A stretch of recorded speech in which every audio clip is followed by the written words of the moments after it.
must protect and plan for. And if not you, then who? If not now, then when? Today on Hard Copy, the master of disguise. What do you know? Just when you thought it was safe, here comes the master of disguise. This is Hard Copy. I don't have money to waste.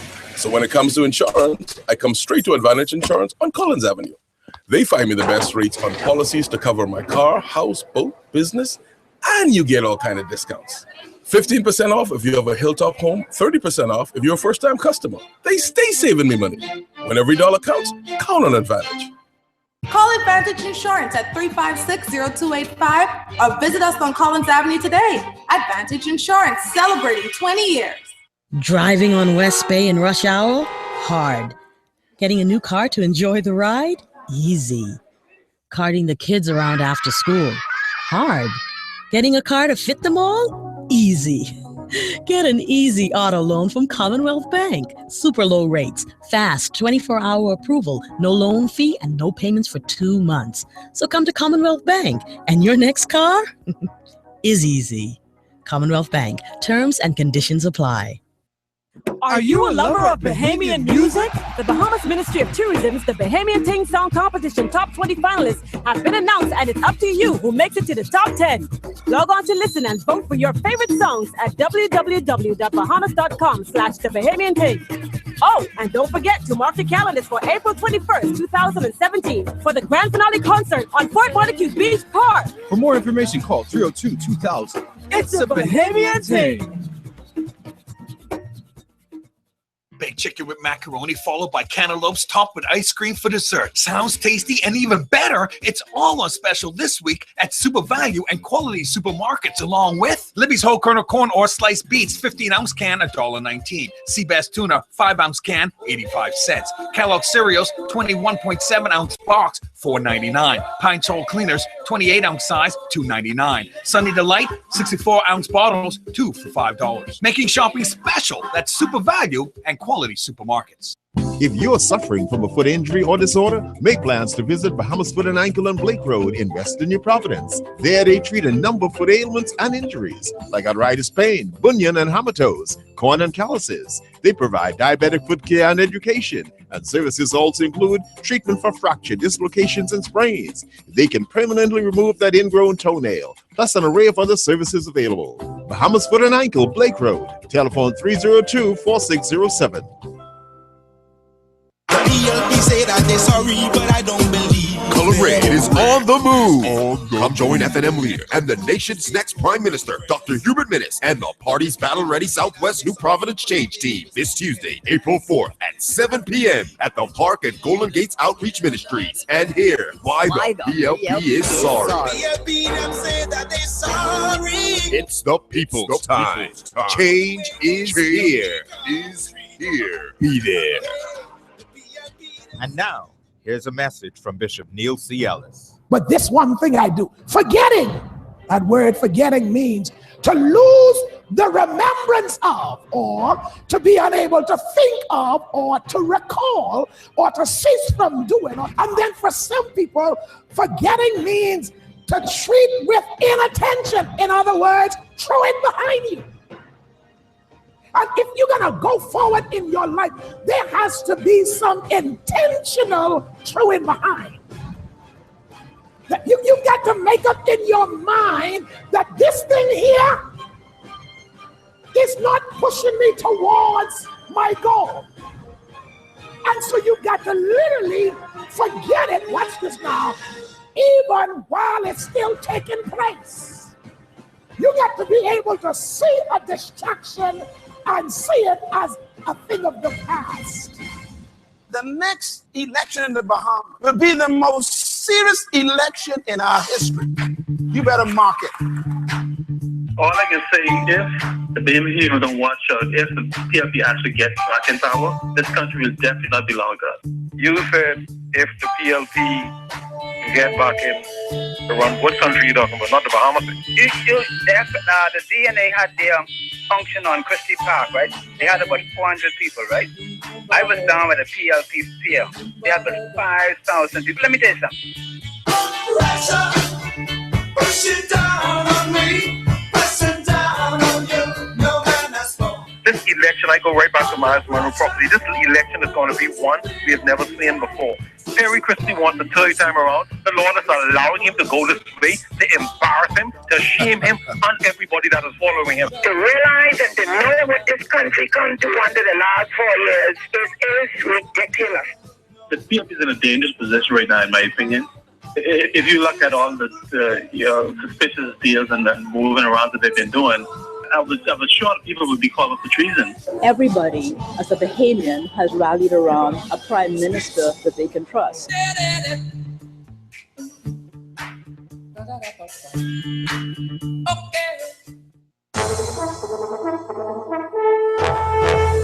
It is Monday, the third day in the month of April 2017. As you battle the congested city streets in drive home traffic, we have mostly cloudy skies for you today. And of course, 82 degrees. Right now, the nation's capital is a low tonight of 73. Thank you so much for joining us on the drive home. I'm Steve McKinney. This is Hard Copy. We're brought to you today by Water and Sewage Corporation, Bahamas Public Parks and Beaches Authority, Mount Tabor's Inspiration, Ministry of Tourism, Echo Water, the official water of Hard Copy, Haji's Your Everything Store, Commonwealth Bank, the new debit card. Also by Rocky Farms Nursery on Seabreeze Lane. In time for Easter, they have all the stuff for you.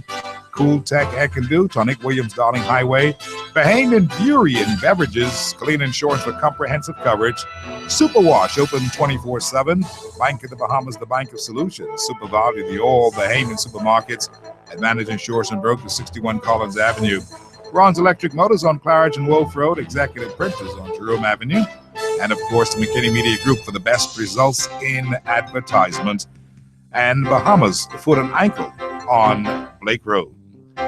Call us today on Hard Copy because I know you want to. 325-0235 or 6, 325-0242 or 43, 325-0252 or 53. WhatsApp and texting today, 376-9234. You can follow us on the World Wide Web, peace1075.com. Also, cable top box, 970 plus BTC Flow TV on the go. Go to 613, you'll get us. TuneIn Radio, iPad, iPhone around the world, you'll get us any Android. And of course, you can follow us on Facebook, Hard Copy, and Twitter, Hard Copy Bahamas. It's Monday, another day in the city. And of course, lots of things have changed since the weekend. You went into the weekend hoping that and looking forward to some, I suppose, some announcements, but perhaps you were caught a little bit by surprise. Hey, did you? Were you caught by surprise? Well, I'll tell you this. It was not a surprise to a lot of us because on Friday we had been talking about the fact that we were counting down the days, 21 versus 30 days from the time that the parliament would cease to exist this time around.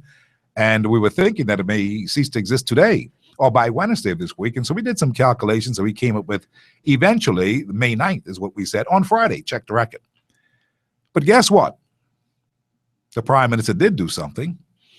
And he says April the 11th is the last day. And that will be no more parliament after April the 11th, which means that he's going to dissolve the House and all that, yes. And then he also wants to make sure that the last set of people can go and register. They're up to about 180, well, 100 and some thousand, just a little bit shy, by 18% shy of what the numbers were in the last election. So he's hoping in this last week there'll be a big rush and people will go and get registered to vote. Of course, people will, in fact, go get registered to vote because they want to be a part of this particular one. This is the historic one. This is the one that decides whether we go forward into the new Bahamas in a way that's triumphant or whether we go back to Egypt from whence we came. And that's not a good place to go, right? Because really, the truth is that was a time of slavery and all that hardship and all that. You know, people live in the wilderness for 40 years. Moses, and they're not too particular with going back to Egypt. Miles Monroe predicted that there's only two things that's going to happen here. We're either going to go forward into the new Bahamas with a new group of people who we have never seen before, or we're going to go back to Egypt because the old weapons that cannot keep us anymore may still hold us and hold us tight. So tight that we can't get away. Suddenly it has new meaning, hey, because time is close, imminent. It's here. And it's quite interesting that in the midst of all of this, there is the master of disguise. Who is he? Prime Minister Christie has been called many things in this second term in office, in this madness that we have seen over the last 4.5 years, or over the last 5 years, basically. We've seen all kinds of things, and he's been called all kinds of things. He has done all kinds of things too, even flipped the bird. But put that aside for the time. Pressure may have done that. You know, pressure weighs pipe. So sometimes a little pressure could cause you to do something that's uncharacteristic. And Christie did something that was most uncharacteristic. And he continues to do something. Well, let me back up. He did something most uncharacteristic, and he didn't really come right out in the Bahamian style of saying, sorry about that. Sorry, man. Nothing like that happened. He just says that, you know, he regrets that he had flipped the bird when he had lost it that night in Fox Hill. But even if you want to put that as water under the bridge, the whole thing is that he's done a number of things since that time. He continuously refers to Minnis as this incompetent fellow who's not ready to take on the idea of government in the Bahamas. This is big business.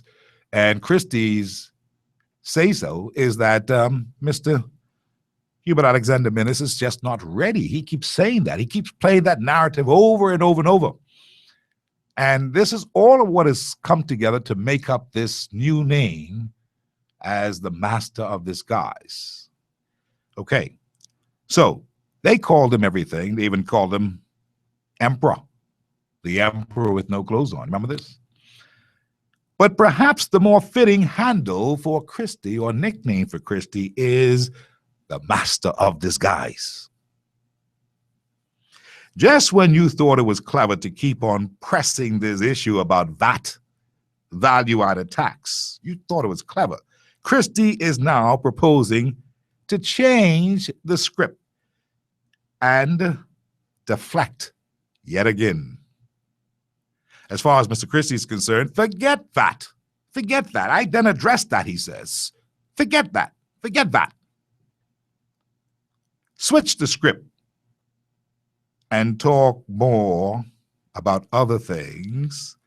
And perhaps when you switch the script this time, you, the general public, you, those of you in talk show land, make the conversation about the House of Assembly being dissolved and the possibility of an imminent general elections by May 9th of 2017. This is a stop the press moment for Mr. Christie, or so he hopes. Switching the narrative, he hopes, will take the pressure off him and his PLP government, and maybe the people will forget about it. Oh, really? Maybe, I said, the people will put that aside and say, well, you know, we're now getting ready for the election, so, you know, forget about value-added tax. Forget about mortgage relief. Forget about crime. We getting ready for the election. Christie is hoping that you will change the narrative.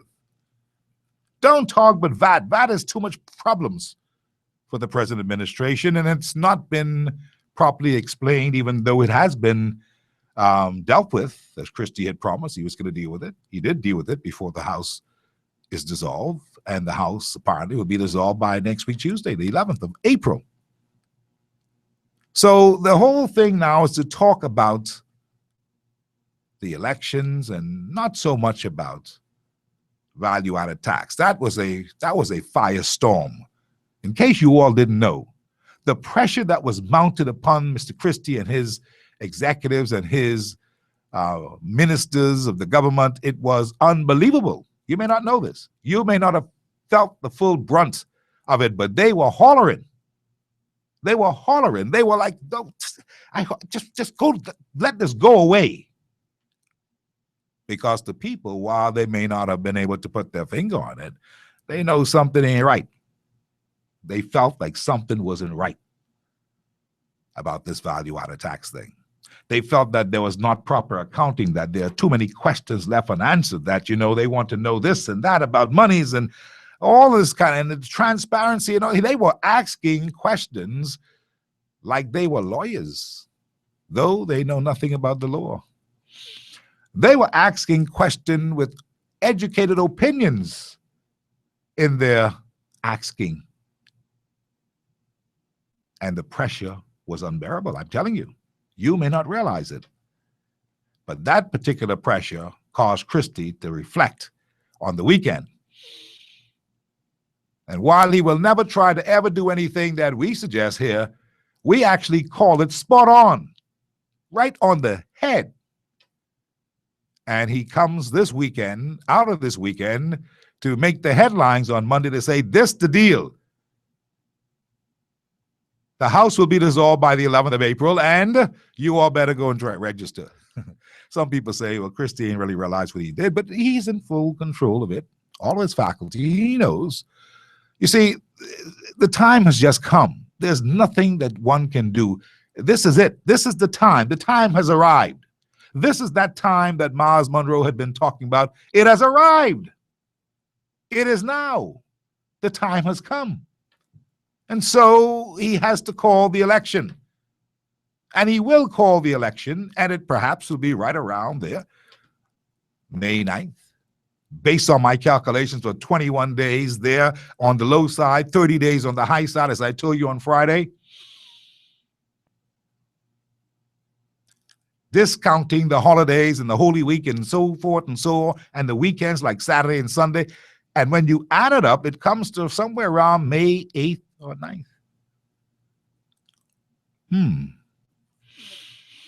And so Christie did something that was telegraphic. I had a feeling, like others in my group, the Last Word team, we discussed it. And true to form, right on the money, right on the nose. And the announcement came at 8:30 last evening. The Last Word finished at 8 o'clock. The announcement came at 8:30. You see, there are certain things that you all may not want to add up and say, it makes no sense. You say, oh, that's just coincidence. That's what the game of politics is. That's what I'm talking about when I say the master of disguise. When you think it's there, it's over there. When you think it's him, it's not him. That's what we're dealing with. And so if you were to take an educated guess, Christie has called the elections basically already, You see what he has done? He has decided that Carnival, they may say wasn't Christie, but, understand the figuring of things. Carnival, that jump up and down, prance around, dance in the air, flip over backward, and all that kind of stuff, half naked. Where's it now? Seem to have been canceled. Well, the right word is postponed because they have not really closed the door shut tight. But they have closed the door on Carnival and they have turned off the lights. But the window open. Don't lose this now. Follow me.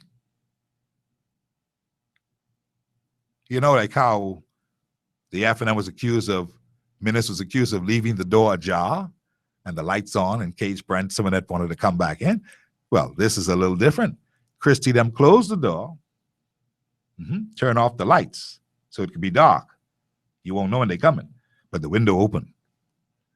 Carnival has been postponed, but there's no date for when it will resume. Now, they could resume somewhere right after the election. Hello. There could be partying in the streets after the election should the PLP get their way at the polls. The Bahamian people have been put in a beautiful position again that they can make sure there's no carnival, if you get my drift. They can make sure that there's going to be no carnival this time because Christie them waiting to, they keep the window open so they can party after that big dance to the general elections, and based upon the results, that window that was left open will be able to see it through, that Carnival can come and there will be dancing in the streets. Never mind how it's perceived. It may even sound crazy to you, but listen here, the PLPs know what I'm talking about. Christie them know what I'm talking about. So, it's up to you. Are you ready for the elections? Because if you're not ready, you're joking. This is your chance. It has happened. Christie's called it. When the House dissolves, and it will, there will be a writ for the election. They will announce a date next week. Stand by for it. And it will be right around that early part of May. Are you ready? All this talk you all been doing, where the VAT money gone? What happened to mortgage relief? What happened to crime? Where the dump by it, tell about it. All this stuff you are you ready? See, that's a sobering thought. Think of it for a second. When I say, are you ready? I know some people say, hell yeah, are you ready? Mark my, no, settle down. Let me ask you again. Are you ready for this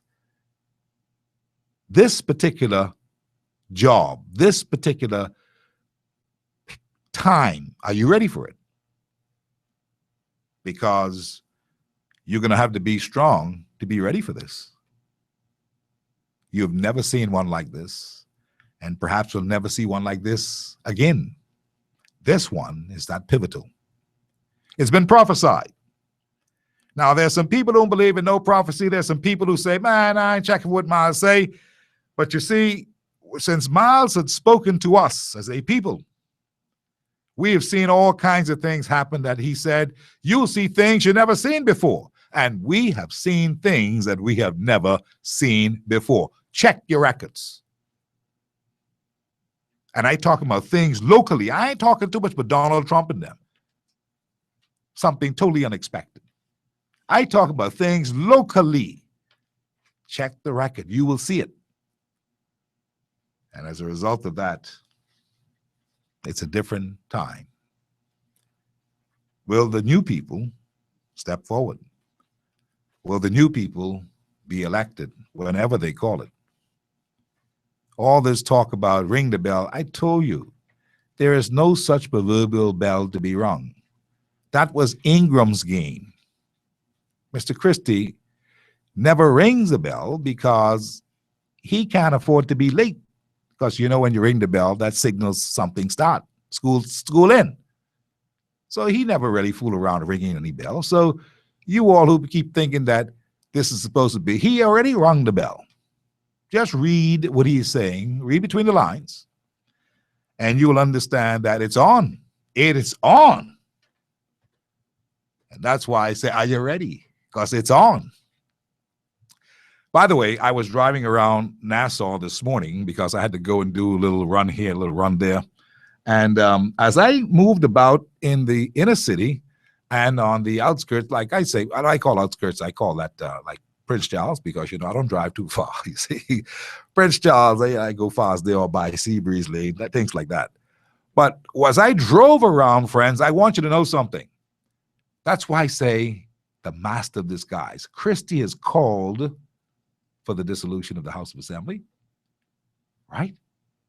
And we can almost do our own calculations to when the election is going to be, right? He has also said, Carnival, go to the back seat right now, right? But guess what?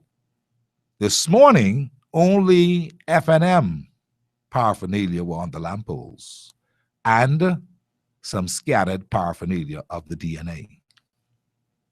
There was not one single paraphernalia in the east or in the city area from the PLP.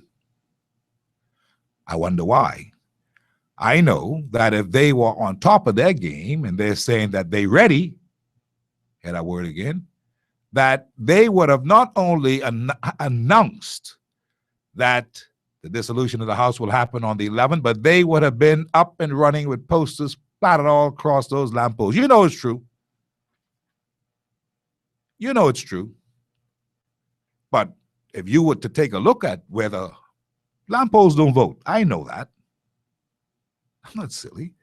But I'm saying to you, to get the momentum and put your head out first and to be in control of what is happening as the announcement is made, man, them posters supposed to be up. If you got them, maybe they ain't got them yet, which tells me that something is happening before it's time. Like the elections are coming and they are preparing themselves for the elections, but are they ready? Hello, you're missing me. I believe if they were ready, their posters would have been up. You'll see some signs of it. Now, of course, down in the South, there's some posters that are up, some old posters from the time before, like the Speaker of the House and such and such like that, which makes me believe that maybe the posters ain't reached yet. Maybe their paraphernalia ain't here yet. I'm only saying maybe they are here. Maybe they just ain't put them out. Maybe they made the announcement here and then they can do it later. But an electioneering, you want to simultaneously posters when the man say we can dissolve the House. Are you with me? You're waiting for the bell to ring, eh? This is going to be an interesting election. And it will really be something to take notes and take pictures. That's how serious this one is. As I said last week, going into the weekend, I told you that it seemed as if the Free National Movement had a momentum because they were out on the beach, they were doing this, they were doing that, and they were having a rally. And, it seemed as if Christie, while they were having a rally, trying to get ahead of the game, Christie was still battling this whole thing with this monkey on his back. This VAT, get this VAT off me, this VAT. Which would have delayed him. You don't have to believe that I'm making no sense. Just watch it. This is what happens in an election cycle. Either you are ready or you are not. Now, weeks ago for the convention, these guys were ready.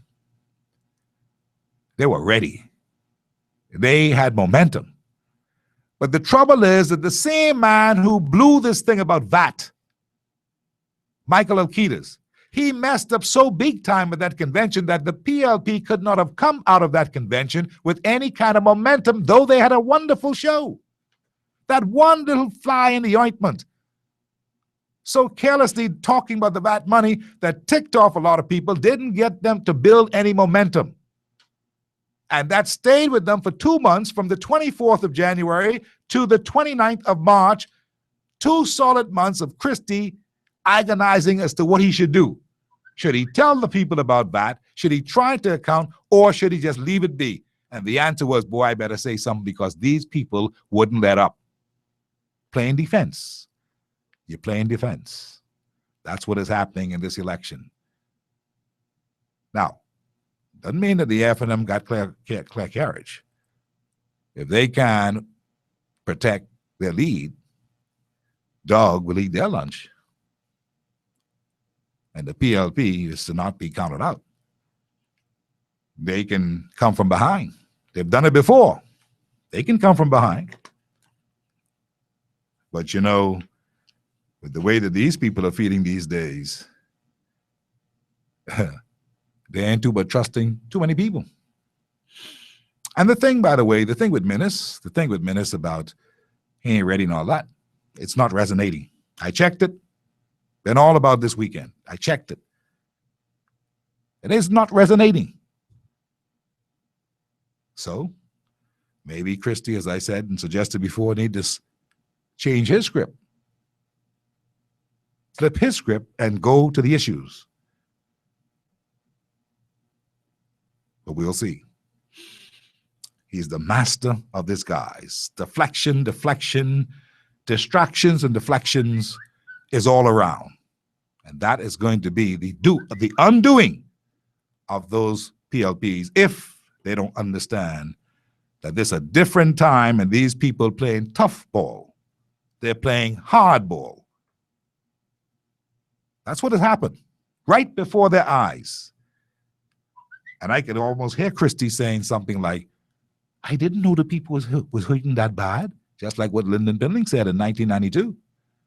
Some of you were not even born in 1992. Some of you who are writing in the media right now and writing press releases were not even born in 1992. That's right. Billing said, I will buy, Lord, will buy grabs. I didn't know that the people felt that way. That crushing defeat, landslide, the wave that came, the tsunami, or as the fella down in Garden Hill said, the salami.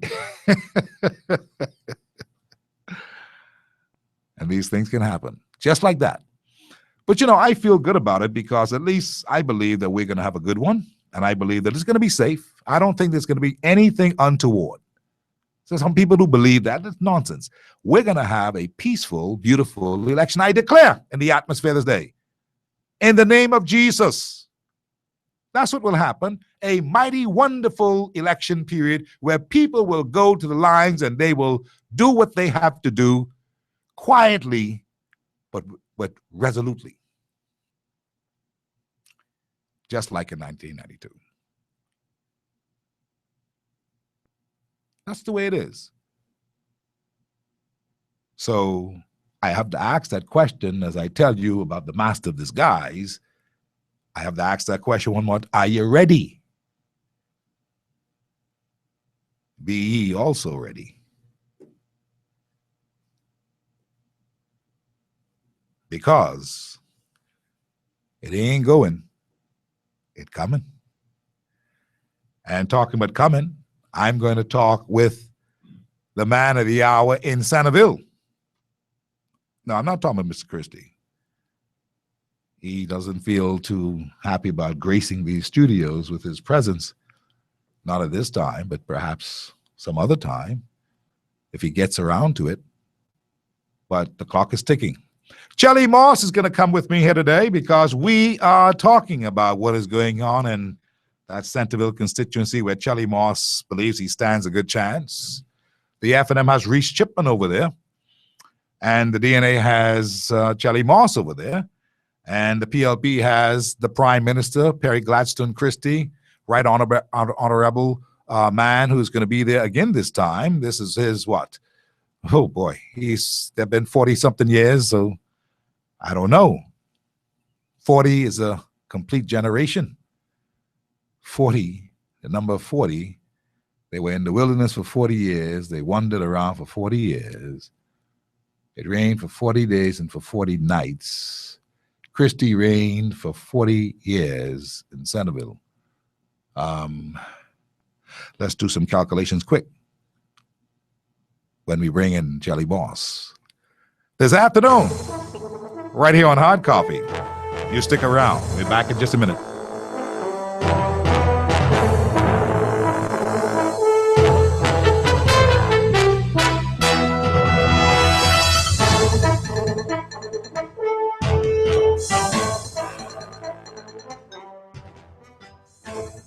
Do you feel trapped and unable to move because of debt? Are you trying to meet your monthly obligations but still falling behind? Then what you need is a fresh start. BOB's Fresh Start Debt Consolidation Loan will combine your existing debts into one easy monthly payment, restoring your financial freedom and getting you back on track with a built-in savings plan. Talk to us today about your BOB Fresh Start Debt Consolidation Loan. BOB, your bank of solutions.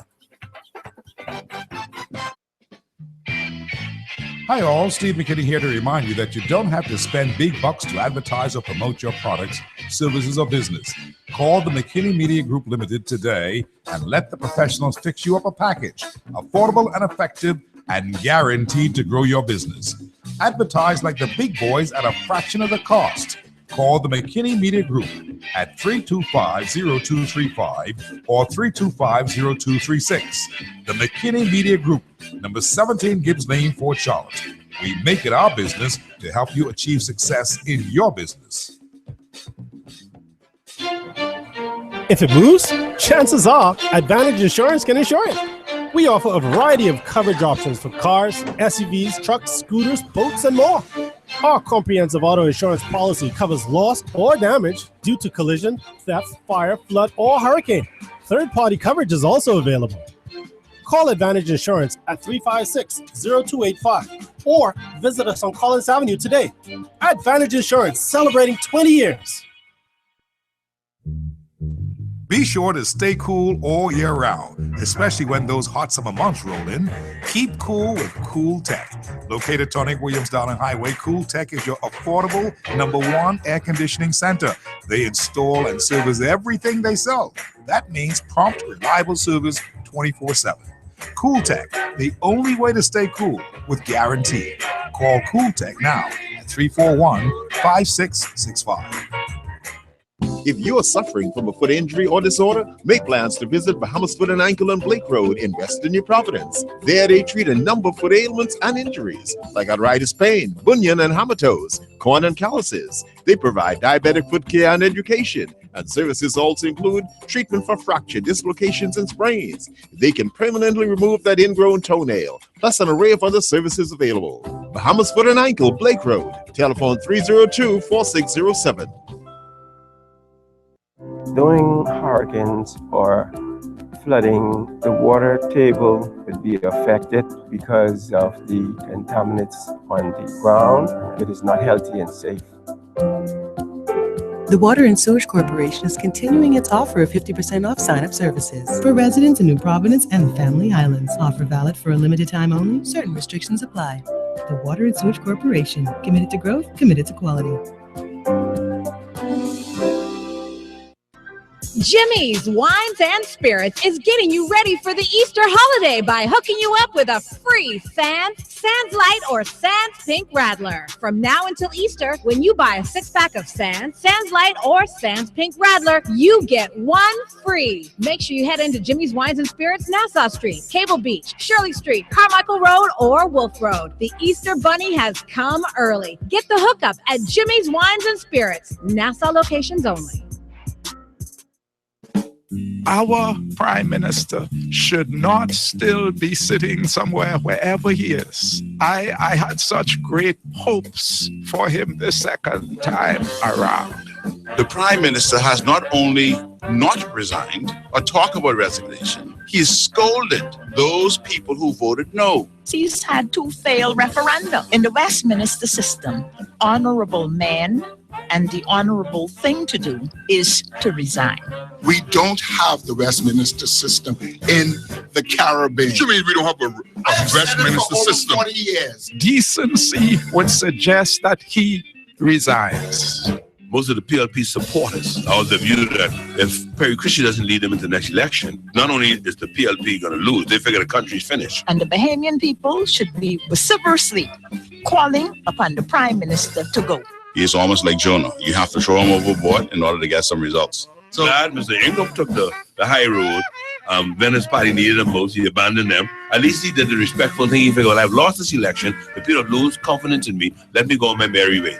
He's disappointed to know that the people have woken up and have become aware, to the extent of expressing it, that they have the power. The honorable thing and the only thing he should do is to leave. It might be in my party's interest for him to sit there. It's not in the national interest. And I would say, for heaven's sake, man, go.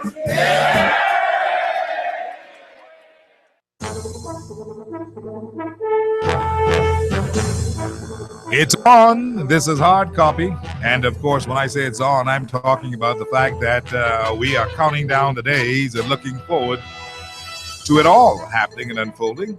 So much so that there's an announcement on the tail end of Mr. Christie's announcement that, you better go and register. He says you better go and register. You got another few days to go and register by the 11th, by the 10th of April. It will be no more registration. And if you're in by the 10th. That's when the deadline is. And if you don't register by the 10th, well, dog will eat your lunch because you will only be a cheerleader. You can vote, and that'll be that. But for those who can vote, they want to go and register now. And by the way, as you go to register, check those voters' cards to make sure that your seal, the seal of the Parliamentary Registration Department, is on the voter's card right near your picture. It's supposed to be a seal there. You could feel for it. You may feel a little raise on the card. Yeah, that is what you're looking for, because we do not know. Though there may be international observers, I'm told, that may be a little too late when they come. If you have not registered or have not checked your card and you want to go and register, or you want to go and vote, but you won't be able to if you didn't go and register, and if you did register and didn't check to make sure that the seal was on your card. These are important things, and you mustn't take anything for granted. Anyway, apart from the Prime Minister's notification about registration, there's a release today from the Parliamentary Registration Department. It says, this is a notice that the Parliamentary Registration Department wishes to advise the public that published registration centers for voters registration will remain open 10 a.m. to 9 p.m. Monday through Saturday until Monday, the 10th of April. Okay, so you have lots of time to go and register from 10 a.m. to 9 p.m. Monday through Saturday until April the 10th. Okay. Published centers for distribution of voters' cards, something different now. Published centers for distribution of voters' cards will remain open 10 a.m. to 8 p.m. Monday through Saturday of this week, and again on Monday, the 10th of April. Then beginning on Tuesday, April 11th, voters' cards can only be collected from the Parliamentary Registration Department headquarters on Farrington Road. So right now they've got centers all over the place that you can go and get them. You better go. Bum rush those places and get them, because if you don't get them by the 10th, on the 11th of April, which is a Tuesday, the day that the Parliament would dissolve, you will have to go to the Parliamentary Registration Department headquarters on Farrington Road to get them. So don't miss this window. Move quickly. Get your voter's card. Charlie Moss is all greened up, and of course, he looks like Nature Boy in the middle of his poster with the lighthouse. Charlie Moss. Vote Charlie Moss. Let's fix Centerville. DNA, he says. One of the posters that I saw, for those of you watching by television, one of the posters I saw this morning as I made my rendezvous around the island, not around the island, but in the east and in the over the hill area, to take a look, see what was happening. And as I said, since I heard the Prime Minister had made his announcement about the dissolution of Parliament, and I know he only has to wait until the Tuesday to do the writ for election and name a date. You know, to me, that's imminent. That's like tomorrow. But I didn't see any posters with them out. Now, a couple of things could have happened. Maybe they didn't get to buy their posters yet, their paraphernalia. Maybe they don't have the money yet. Maybe the printers didn't get them off the press yet. Maybe Christie is keeping it close to his chest for the actual date so the posters could line up with the date he's called, as if that is a big thing. I don't know. But I would want to get my posters out the minute I make that announcement. If I come out this early to make an announcement, isn't that unusual for Christie to talk about the dissolution of Parliament the weekend before next week? I mean, you know, he almost is on time. This is a dangerous thing. It's not good to be on time if you're never on time. And then he makes this announcement. Nobody is taking a look at that and say, well, let me check that now. But he make this announcement. Why? How come? Wow. Was he pressured? No. He's trying to change the narrative, as I said. Massive disguise. But at the same time, he made the announcement. And so simultaneously, you're going to have your posters out, some kind of paraphernalia out to show presence. That's how it's done in marketing. Come now. That's how it's done. And so if it wasn't done that way, it means that you ain't really ready. You made the announcement to change the narrative, but you ain't have the posters. Stick some posters around and say, yeah, boy, look like it. See them posters, boy, look. Yeah, the fellas will say, boy, when I wake up that Monday morning, man, all I see is crab. But let me say, like my neighbor said, man, when I wake up this morning after Christie made that announcement, and I see it on, fella said, I see it on WhatsApp. He saw the announcement on WhatsApp. He said, when I wake up this morning, I see a crab. All I see is torch and them men in green. I'm only telling you what people have been saying. Quite interesting, hey? Well, let's talk, because I've got Chelly Moss with me, and Chelly Moss is in Centerville. He is taking on Perry Gladstone Christie. He's up for the job, he tells me. And certainly, he believes that he could be a winner. He believed that he's one of them new people that Miles talk about that you all never see before. And he's coming to take out one of the old weapons, is what he is telling me. You want to head in his own words, eh? Okay. Chelly Moss, how you doing today? I'm very good, Steve. Thank you for inviting me. Good afternoon, good evening, Bahamas. I tell you. Good afternoon, Centerville. Good evening, Centerville. Well, listen, Centerville, they like you in Centerville? Yeah, man, that's home. That's where you born and grown thing. Yeah, I grew up through Milton Street. And, I was looking at the cut Mr. Christie put on the boundary. If I didn't know any better, I would think he's conceding defeat. Talk to me. Yeah, well, like last time the boundaries went from East Street to Mackey Street. Mm-hmm. Okay. This time it's from Mackey Street to Market Street. So it includes that Market Street and East Street corridor. That's where I'm from. Mm. So that's home. That's home. It's like he bring that back. That's like, power play. That's like what Mr. Christie into. He don't know it. Do you think that he really knows, or you can find out? Do you think that? Let me ask you. Let's back up. Some unusual things have happened in the calling of this one. Mm-hmm. The House will be dissolved next week. Christie already told us. That means he ain't late. Mm-hmm.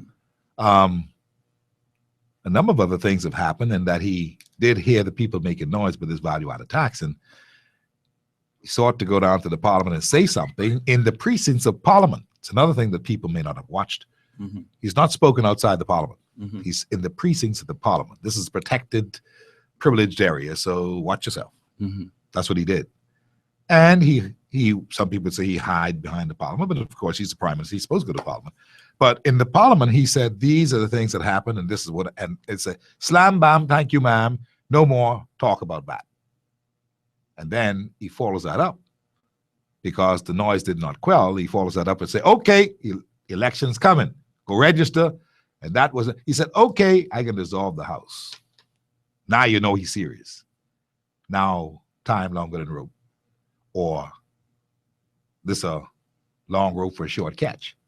Because now it's on. It's actually on now, Jelly.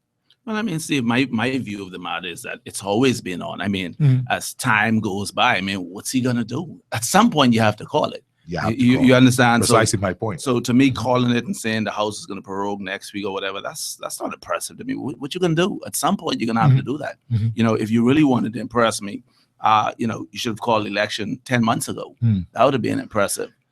So calling it now when you have no choice, I mean, come on. It is of no effect, no impact. Come on, go register to vote. I mean, come on, It is of no impact. If you were really serious and you believe you're such a champion and a warrior and you're the best man for the job, call it a year out. Tell people, look here, a year out election is going to be on this date. As a matter of fact, go in Parliament and put in a fixed date for election. That's what you've been advocating. If you're that serious, if you're that hard, if you're that bad, if you're the man for the job, step up. Well, right now we almost got a fixed date. I believe the next government, whoever they are, whether it's PLP, FNM, or DNA, they're going to have a fixed date, because you can see that right around May is when they want to do this thing. And know for sure that, May 2nd is the one, or May 7th, or May 9th, or whatever May it is. 11th. So this is what they want to do. And from the looks of things, it seems as if everybody is looking forward to it, and I wonder how ready is the DNA. I heard another show. I heard Kevin Harris earlier today, and there were people who were not so gung-ho or high like they were before on the DNA as a winning team. But there are some very, very competent, bright spots on the DNA team, and I would like to think that you're one of them, who in fact looking forward to this time around for the elections. What does Shelley Moss have to say for himself as it relates to Prime Minister Perry Glaston Christie, 40 plus years in the parliament, representing that same constituency? Is he now a part of their actual flesh to the point where they will feel so terrible if they were to have surgery to cut him off their flesh because you are here and you're trying to win? Well, my personal view of Mr. Christie as a politician is absolute failure. I mean, you just have to take a look through the constituency, and it's obvious. I mean, if you were to come from another planet and land on East Street and take a walk through the constituency, it would nowhere in the world would you believe, hey, this is the Prime Minister's constituency. And I've always maintained that if you cannot run one constituency, how are you going to run 38? You know, when you go through Farm Road and Centerville and all those areas, the poverty is like blatant. The other day I was in this little mom and pop store and I saw this mom come in with her 2 daughters. And you know what they were having for dinner that night, man? They were having like ramen noodles, you know. Somebody cracked a joke to say the national food at Bahamas now is peas and rice flavored ramen noodles. You know, that's how serious it is, you know.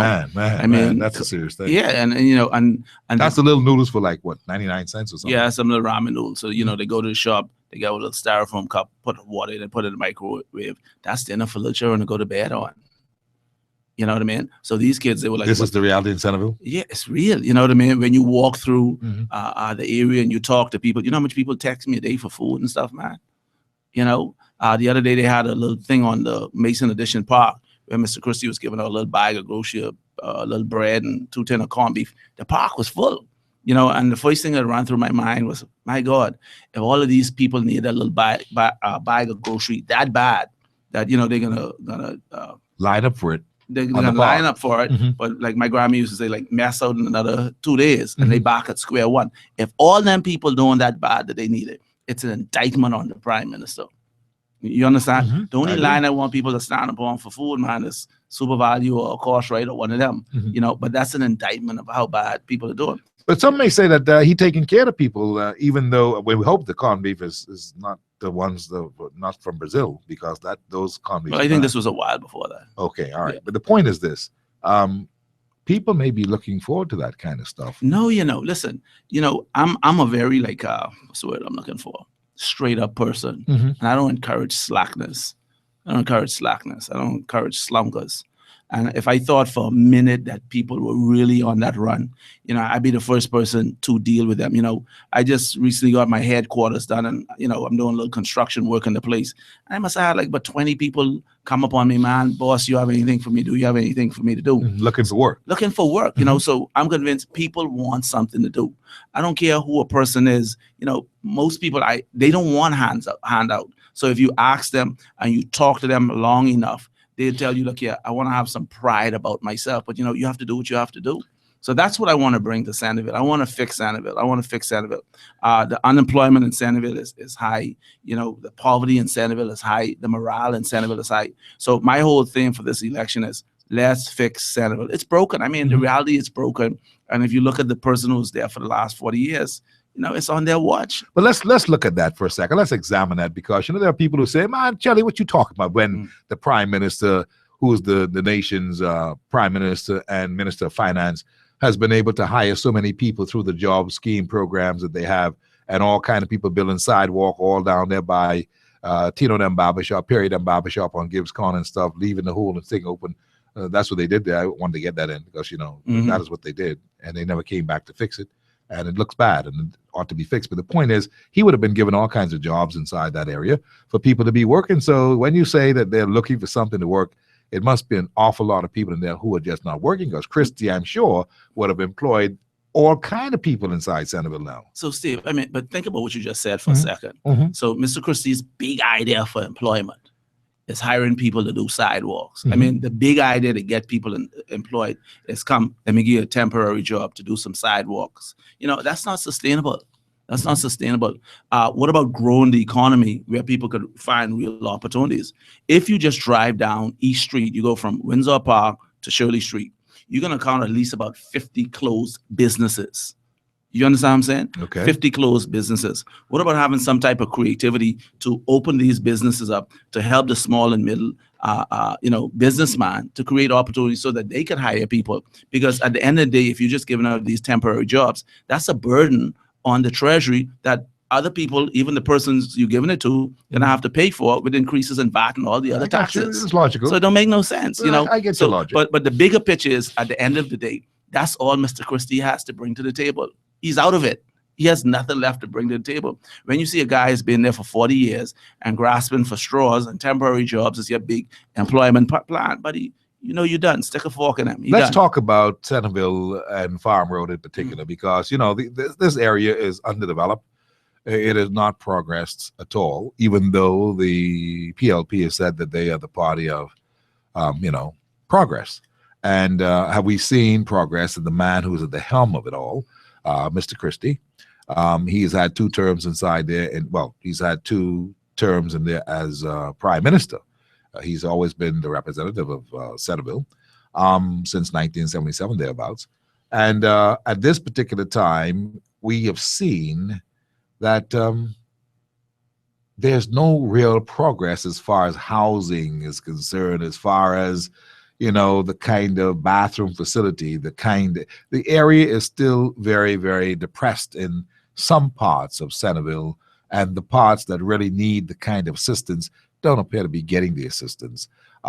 Perhaps other parts of Centerville is getting the kind of services that they want, but still, it's the entire area is one that leaves people breathless. Like, you mean that this is the best that we can do in an area where the chief is our man of business, and yet we don't see the kind of improvements. Talk to me about the improvements. Talk to me about the inner city of the part of Centerville that is most depressing to you as the potential member of parliament, and how do you plan to deal with it? Well, Steve, first of all, everything in life is a direct result of leadership. Miles Monroe. Everything is a direct result of leadership. Everything revolves around leadership. So when you look at Centerville, you have to look at the leadership. They're both connected. Again, I knew that Mr. Christie had nothing to bring to the table, because last election, nomination day, I challenged him. I said, Mr. Christie, let's debate. Let's have it in Centerville. You show the people of Centerville what your plans are. I'll show them what my plans are. And he was scared. He ran. Really, he was scared. The prime minister was scared. Yeah, he's scared. You can look in his eyes and see he's scared. Mr. Oratory, he was scared. Yeah, because oratory just means talk. That's all that meant. Talk, no substance. He's scared. That's all oratory means. Talk, let he talk. You know what I mean? Well, he can't back it up, is what you're saying. Look at his constituency. Look at his constituency. So you wanted to get a debate with Mr. Christie. Yeah, because I think that if you're vying for the job, the people that you want to hire you, they should know what your plans are for the constituency. And I think that when you're too big to go to the persons and vie and say, look, these are my plans, compare them to the other person's plans, and pick the best person for the job, it speaks volumes. And because of his fear, because of his weak leadership, that's why he can't fix nothing. He can't fix the crime. He can't fix the education. He can't fix the economy, because he's afraid. And I think it's afraid of what? He's afraid of me. He's afraid of competition. Listen, if you want to be the man, you can't be scared of nobody. If you believe you're the best man for the job, you should be ready to take on all comers.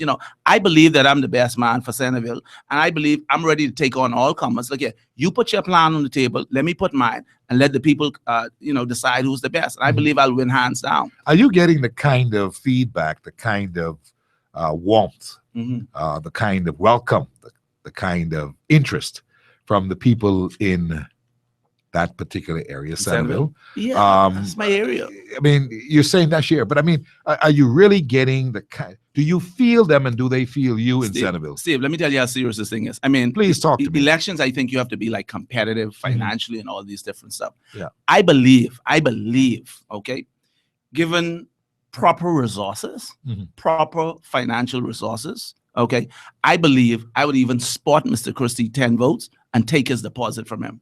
You believe that? Yeah, he's going to say swear to God, but the time is right now, right? You're saying that people really feel compelled. Man. There's a compulsion to change things in Centerville. Not only that, listen, people realize Mr. Christie don't have nothing to bring to the table. Mr. Christie gets away because he hides behind the PLP machinery and all the other stuff, and he's scared to compete one-on-one and show people that he's the best. I mean, even within his own party and stuff. So on the national front, if you believe you're the best man for the job, you should have no problem coming to the inner city and say, F them candidate, DNA candidate, you all believe you already, let's get it on. April, whatever date, wherever, let's show the people who are the best. If you believe you're the best, you don't run and hide and duck and dodge. He may be thinking that, you're just too local for him. You can't say local. I pay him my $400. I pay him my $400. That, he's no real. No, he's saying that because he's afraid. Listen, champions take on. That's fair. Listen, champions take on all comers. You say me, I don't run from nobody. If you believe you bad enough and you're ready for me, put your name on the dotted line. Let's get it on. All this stuff about this little Bo Peep stuff, but when you go call election, it's weakness. And that's why our country can't evolve. We have a weak leader. We have a D nation because we have D leaders. Listen, if you believe you're ready, say, look at election is going to be XYZ date a year out. Let's get it on. All this Bo Peep stuff, trying to get an edge on people. Why are you trying to get an edge on people? If you're the prime minister, you're supposed to give people a head start. I want to go back a little bit for a second here, because, one of the things that hits me as I look at this particular election this time around is that Mr. Christie has been there for quite a number of years. He's been there throughout another generation of people. This is a generational switch and shift right now that's happening, because I don't know if he knows these new people after representing the forebearers of these children many, many years. Now you got a new group of people out there on the loose. They don't have too much respect for anybody, and they don't have any loyalty to anybody. But one of the things that hits me is this. You are the prime minister, the minister of finance. Things happen, and you can make anything happen if you really want to, because you're supposed to have the kind of influence in the area that if you don't put a single dollar yourself in the kitty to bring about the rehabilitation of the area, you can get almost anyone, contractors, plumbers, you can get almost anyone to go and do some stuff in there just because you hold the keys to everything. And they say, boy, the PM asked me to do something now and then, and donate a couple houses, and I can build them. And, you could almost do anything to bring about a change of a lifestyle for a people so depressed in an area like that. The reality is, has that happened? Listen, the reality is, I think people are coming to the conclusion that, one, Mr. Christie doesn't care. Two, he doesn't have the capability to fix the problems. You understand? Listen, at the end of the day, you're the prime minister of the country. You control all the purses, all the resources of the country. You understand? And you got influence. You could send people in there to get some things But you're the prime minister. You control the resources and the purses of the country. Not only that, the inner city is a national security risk. If you check a lot of the poverty, the crime, the stuff that comes out of it. And I was giving you the example of the young lady having the ramen noodles for the dinner, right? Here's the ramifications of that. So every night the little girl is eating ramen noodles. She's of age where she's like cutting the breasts and all that stuff. But in the hood, there's so much predators. So imagine where she live, a guy come with this big bag of Wendy's and whatever and say, yeah, man, have one of these. Man, you ain't need to be living like that. You know what I'm saying? She's susceptible. Yeah. You know what I mean? She's susceptible. Next thing is teenage pregnancy. If it's a guy, put a gun in your waist, let's go rob. We need to start helping people. You understand? This is what you bring to the table. Of course. Listen, man, let's put the resources in the inner city. Let's help the people, because you know why? The people really want to do better. And part of the thing with Bahamians people, we look at certain persons and we put our confidence in Steve. Steve is smart. He's creative. We trust Steve. Steve is going to do the right thing. And repeatedly, just using you as an example, you don't do the right thing and you let the people down. That don't mean they don't understand that, you didn't have their back.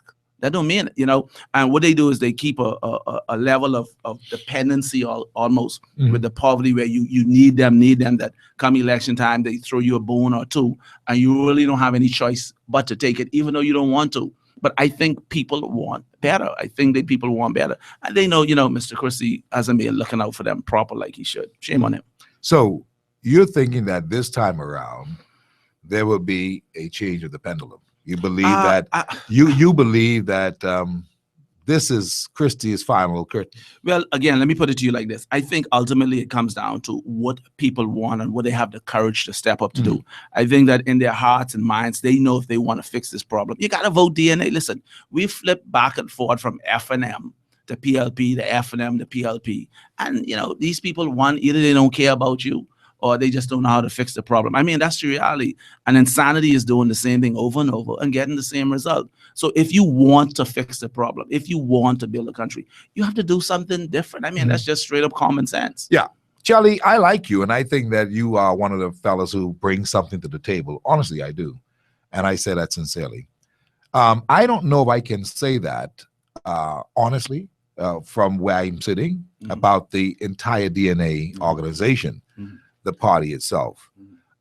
It seemed to have some challenges in recent times. And I'm not even only looking at that. It's like something fizzled out of the machinery. I don't know what it is because I'm not involved, but I can tell when I listen, I'm not hearing the people talk like they were talking. I'm not hearing it. Maybe it's there. Maybe I'm just not hearing it. But the point what I'm making is that I wonder if the entire DNA party is really resonating with the Bahamian people and this particular. I think it is. I think it is. And here's how you measure resonating. You know, it's like sometimes you do a talk show and you'd have plenty of people calling in. And you say, oh, this show is resonating. And sometimes you do a show and nobody calling in. Right. People listening. You understand? Yeah. Different levels of people participating. I think where it's at now with the DNA, it's stronger than ever. You know, our numbers have doubled. I think what it is now, people are listening and people are they're reconciling in their minds because they've assessed the situation. They're weighing things. They're looking at it. Yeah, from all angles. And they understand right now where the Bahamas is. We're at a crossroads. Either we're gonna go forward or we're gonna go backward. The only way to go forward is to vote DNA. I mean, that's the bottom line. You've tried PLP, F&M. We are where we are because of them. So what it's gonna come down to is, do you have the courage? Do you love your kids enough to do the right thing? See, this ain't no more who you like and you know what I mean? And what color you wear. This is who's going to fix this country. You know, if not you, who? If not now, when? And that's the deal. That's the deal. The DNA is the vehicle to fix it. Let me ask you something then, Chelly Moss, as we talk with you today. You're the standard bearer for the DNA in Centerville, an area that people say, boy, that's a tough call just because he's taking on a giant. I think it's the easiest one. In Christie. Yeah, well, I'm sure. You got the good attitude to that, you know, you ain't looking at none of that. You looking at you going there to go deal with Christie. Not just that, I just see the chinks in the armor. To me, he's like a Ronda Rousey. You know, once she buck up to a box, she gets knocked out all day. You know what I mean? I see the chinks. But I'm saying this, right? When you consider the fact that Chelly is this is his second time taking on Christie in that area. And determination is a serious thing. You claim that Christie seemed to be afraid to take on really things that are challenging, like, you know, a debate and all that. And I say maybe he just ain't into that because he figures he's above that. No, you're matched. But the point is this. You say he's outmatched. So the point is this. Can Chelly Moss say beyond a shadow of a doubt, since he's been campaigning and talking to people, that he hearing the people say that they are finished with Christie? Has that been an occurrence at any time? Well, see, because early in the game, I had people telling me, they were telling me all kinds of stuff. Boy, look here, Christie gone. We ain't checking for him. He ain't checked for us. These days, people seem to be not saying anything along those lines. And Christie seemed to be emboldened that, you know, Centerville is on lockdown. So that's an automatic for him. I'm just trying to find out from you if in your move about, if in your campaigning, you and your people who've been campaigning, are you getting the kind of feedback from people that says to you, I believe I got Christie locked this time? Listen, I believe when you go around Centerville, people want real change. What it's going to come down to is if the people actually have the courage to pull the trigger on it, make it happen. Everybody agrees Christie brings nothing to the table. I mean, look at him as his production as a prime minister. Look at his production as a member of parliament. You know, I think everybody agrees with that. When I walk around, people are feeling me, people are feeling the DNA. But ultimately, what it's going to come down to is, do they have the courage to move in the direction to fix this country? Because, you know, what the DNA is asking people to do is something they've never done before. You know what I mean? Something that, so it requires great process in their mind to do that. But that's why they're weighing because they know if they want to fix this country, they got to take their medicine, and that medicine green, and it's called the DNA. I mean, it's just straight up what it is. That sounds nice and fancy, but yeah, but don't forget now, there's the Free National Movement. Minnis is no longer the official opposition leader of the Free National Movement, but that's beside the point. The thing is that he is the leader of the Free National Movement, an opposition force to be reckoned with and not to be taken lightly. And certainly, while the candidate that they've put inside there, Reese, and he's been there before as well. You and Reese did battle before, right? No, he wasn't. He was there when Pintard was there. Probably. I think he might have been in St. Thomas Mall. Okay, whatever. But the point is this, that you got to consider the Free National Movement, because that is what people are talking about as far as an alternative government. The DNA is there, certainly, but people have always been talking about the Free National Movement being the ones that are supposed to earmark to take Christie out in Centerville. Now, of course, I would admit to you that people have not been feeling gung-ho about that particular constituency. I don't know what it is, if maybe Reese is just low-keyed, or, you know, maybe, you know, they don't think that he can tackle Christie the way that Chelly Moss will go. They're punching and not punching below the belt, but he'll be punching below the belt too. Punching and jabbing and that kind of stuff, and using bolos, and one of them blows may land. It may be the lucky blow to take Christie out. People believe that you will really fight. Yeah, listen, man. Listen. But I'm saying, but there's the F&M element, and they are the ones who, you don't have the money. Yeah, but the F&M is a part of the problem. Listen, the F&M was the government before. The F&M did nothing for the inner city. They did nothing for the inner city. You know, if Mr. Ingram was serious about winning the inner city when he was the prime minister, he could have gone in there and done a lot of stuff in the inner city and say, see, inner city, I'm serious about you. Now give my guy a chance. They never did that. But Menace is doing something. He proposes to do things like the tax-free zones in the inner city. That makes no sense. That makes no sense. You know, Why do you say Dr. that? Minnis says he's from Baintown, but what has he ever done in Baintown? Listen, I told somebody the other day that I believe, you know, that if Dr. Minnis put on a regular shirt and walked through Baintown, nobody know him. Now, what do you mean a regular shirt? What are you like suggesting? if you put on a shade like what you have You're on, saying that he's an Ivy League kind of looking fella? Listen, I believe he might get robbed in Baintown. You understand? Now, obviously, watch the PR. He's probably gonna do it another week or two, walk through and have a bunch of people say they love him, right? But I honestly believe when he walks through, nobody knows him. So for area that you're from, nobody know you like that. You know, you need to stand out on these streets. The areas have changed dramatically. It don't make a difference if you're leader of the opposition, man. People know who you are. Yeah. You know, if you stand on East Street with me, I pretty much have to keep my hand up in the air hailing people. Yeah. You know what I'm saying? Understood. So these guys are out of touch. So they come with the big talking points, tax-free zone. Yeah, but what that mean? What that mean? You know what I mean? So you've been there for how many years? Show me someone you've helped in the inner city. Do you have a program? Do you have a foundation? What Minnis talking some good things, you know. Minnis talking also about tax-free zones. That's all it is. He's talking about. He's also talking about the relief of value-added tax on the old and things like that. It's talk. See, at the end of the day, it's all about credibility. If you have a bank that's offering you 15% on your money, but you can't trust them, and you have a credible one offering you 5%, which one you gonna put your money in? So you see the F&M and the PLP as one and the same. Yeah. And you're saying that the people shouldn't buy Minnis's Listen, if Dr. Minnis can't even run the official opposition, all right, what's he gonna do with our country? What do you mean he can't run it? He's run it successfully. Successfully and had a vote of no confidence. How much of your ministers left you? That happens. When? That happens. That can happen. When? With who? I'm just saying a vote of no confidence can happen because the way our constitution is constructed, they have certain things that they can do. But it's an indictment, though, but at the end of the day, Minnis was still able to outmaneuver that whole lot because, look, he had them ride into the dead end. Nothing could have come out of it, and they have fizzled out. That's what I'm saying. But Steve, aren't we tired of playing that game? But sometimes it is the fact that one can just hold himself together to the point where they say they know what they're doing. They go on and do it. And at the end of the day, we all were like,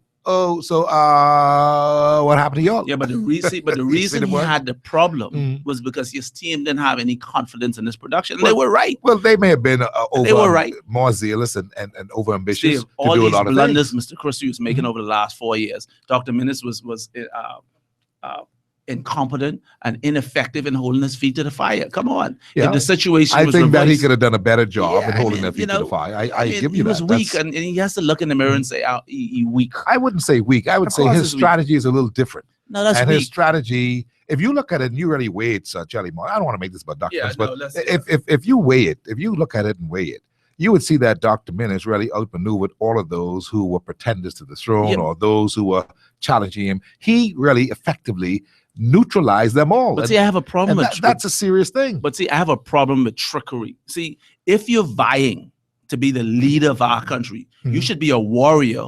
All right, you should be a champion where you set the stage and you Man, invite all comers. they're quiet warriors. No, but you can't. There's but- some warriors but- who are very but watch quiet. This though. But watch they're this though. strategically moving and they do things that will unsettle you in such a way you wouldn't even know it hit you because they never raised their voice, they never raised their eyebrow. All they did was just move so smoothly. Then the next thing you know, say, well, what happened here?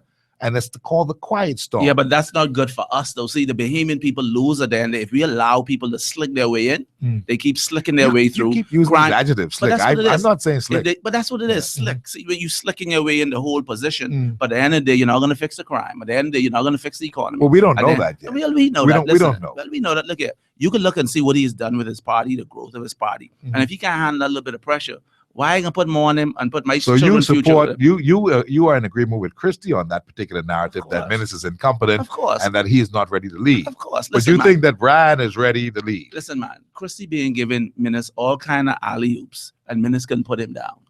I mean, that's the reality. See, so anybody who's looking See, at the Minnis game, don't play basketball, so he's not a great jumper to use the alley hoop and slam dunk. See?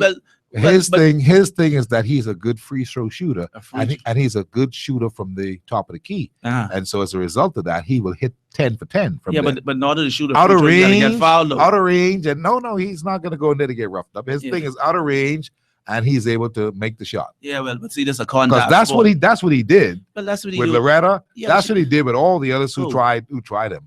Yeah, but Minnis. that's not impressive. That's his peers, Mr. Christie, and he's being manhandled and abused. I believe that at the end of the day, Minnis can come out looking and smelling like a rose and looking like a rose because of the fact that he has Christie unraveled right now. Not Christie, really. Yeah. Listen, in a two-way race, Christie take his lunch. No. Listen. That may be so, but let me tell you this. Right now, Minnis has Christie guessing.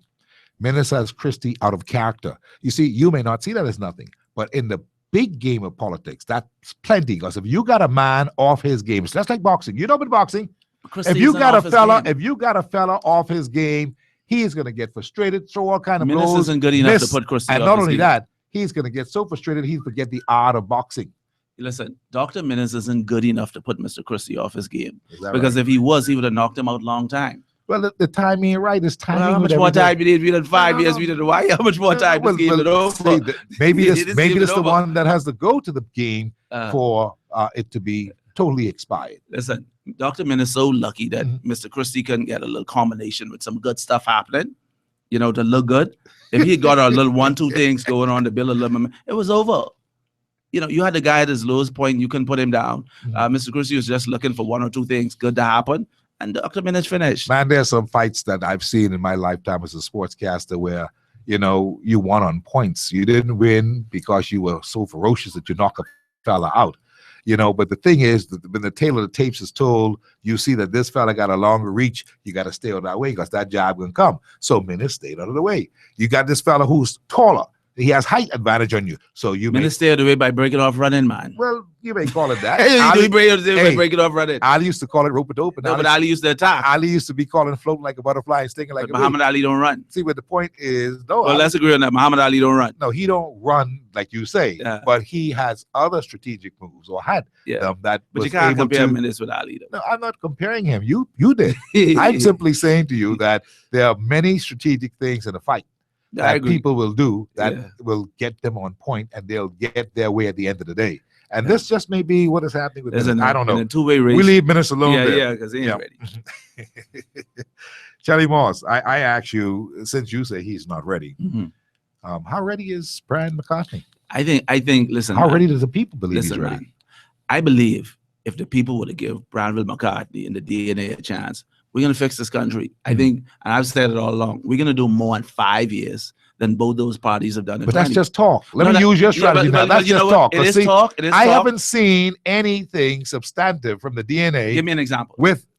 I'm talking about the crime, the immigration. These are things I gave you to you all for homework from that time. Give me a crime. I haven't gotten anything back on the DNA that talks about their policy of immigration that's going to be so efficient and so right that we will feel good. I can bite into it. And I was trying to do that so I can bite into it. Have you gone on our website? I talked about articulating that. I had Chris Mortimer and all of them on here talking about it, and they couldn't articulate it. I got the sound clips for it. The point is, and I'm not bashing them, I'm simply saying I want to know if there is such a plan for the economy, if there's such a plan for the crime, and if there's such a problem for immigration, because these are my big three caveats. These are the things that really ruin this country. We ain't had no plan under the PLP for these things, and everything is just kind of like off the wire. It's not solid as the way it's supposed to be. And I say, DNA, if you want to impress a lot of people in this country, you've got to be able to articulate an idea of that people can buy into with the immigration, they can buy into with the crime, and they can buy into with the economy. The economy is not going to grow anytime soon. Everybody else is rebounding from the Great Recession that we talked about, but from around 2008. But we have not rebounded yet. We are still trying to struggle and move this way. Why? Because these guys who are out there running it now don't have the kind of inkling of a clue as to how they can grow and stimulate our economy, how they can bring some things in, the investors, the foreign direct investment, that they can bring people in and try to turn things around. They don't believe in behavior to the point where they can empower some people to get things moving. They talk in a lot of pre-talk. That's what they have been doing.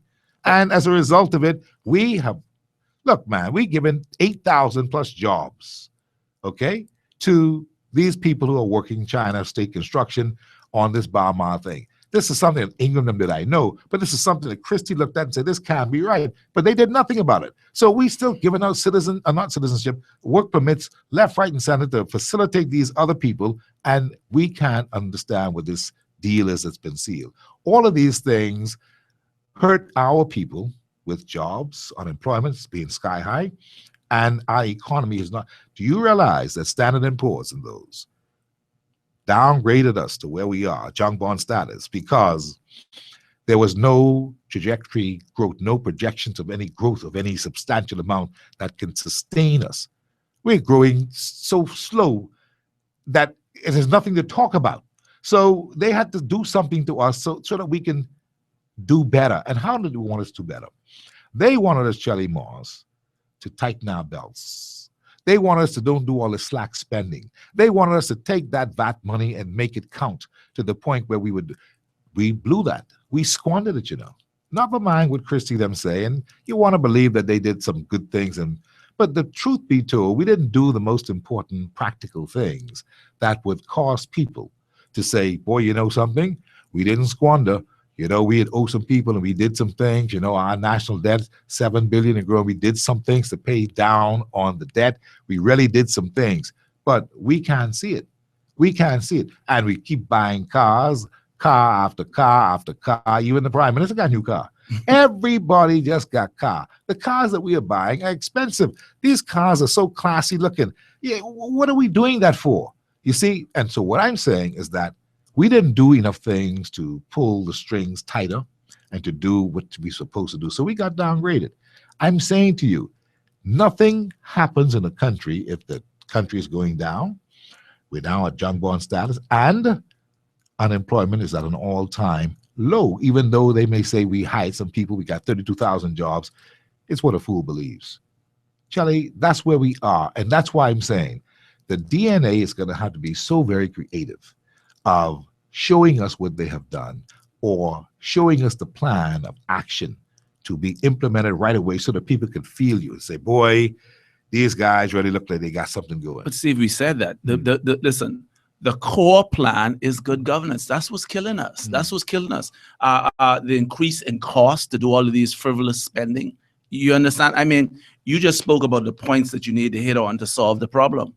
You know, what it comes down to ultimately is who do you think is going to have the fiscal prudence to deal with it? Well, certainly we know the PLP ain't got Yeah, that. that's what I'm saying. We know that. We know that for a fact. Who's going to Because have the they've proven fiscal that. prudence to do these things? It's not rocket science. If you spend more than you make, you're going to go broke.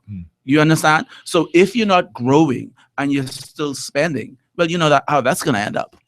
Right? You know how that's going to end up. So obviously there's a lot of corruption that's going on. A building costing $5 million and we end up spending 20. You don't know where the VAT is and all these little goosey-goo type games. Are these things important to the DNA? Oh, absolutely. That's why, listen, if you're going to start waking out, the first thing you need to do is get your core in order. You need to get your core in order.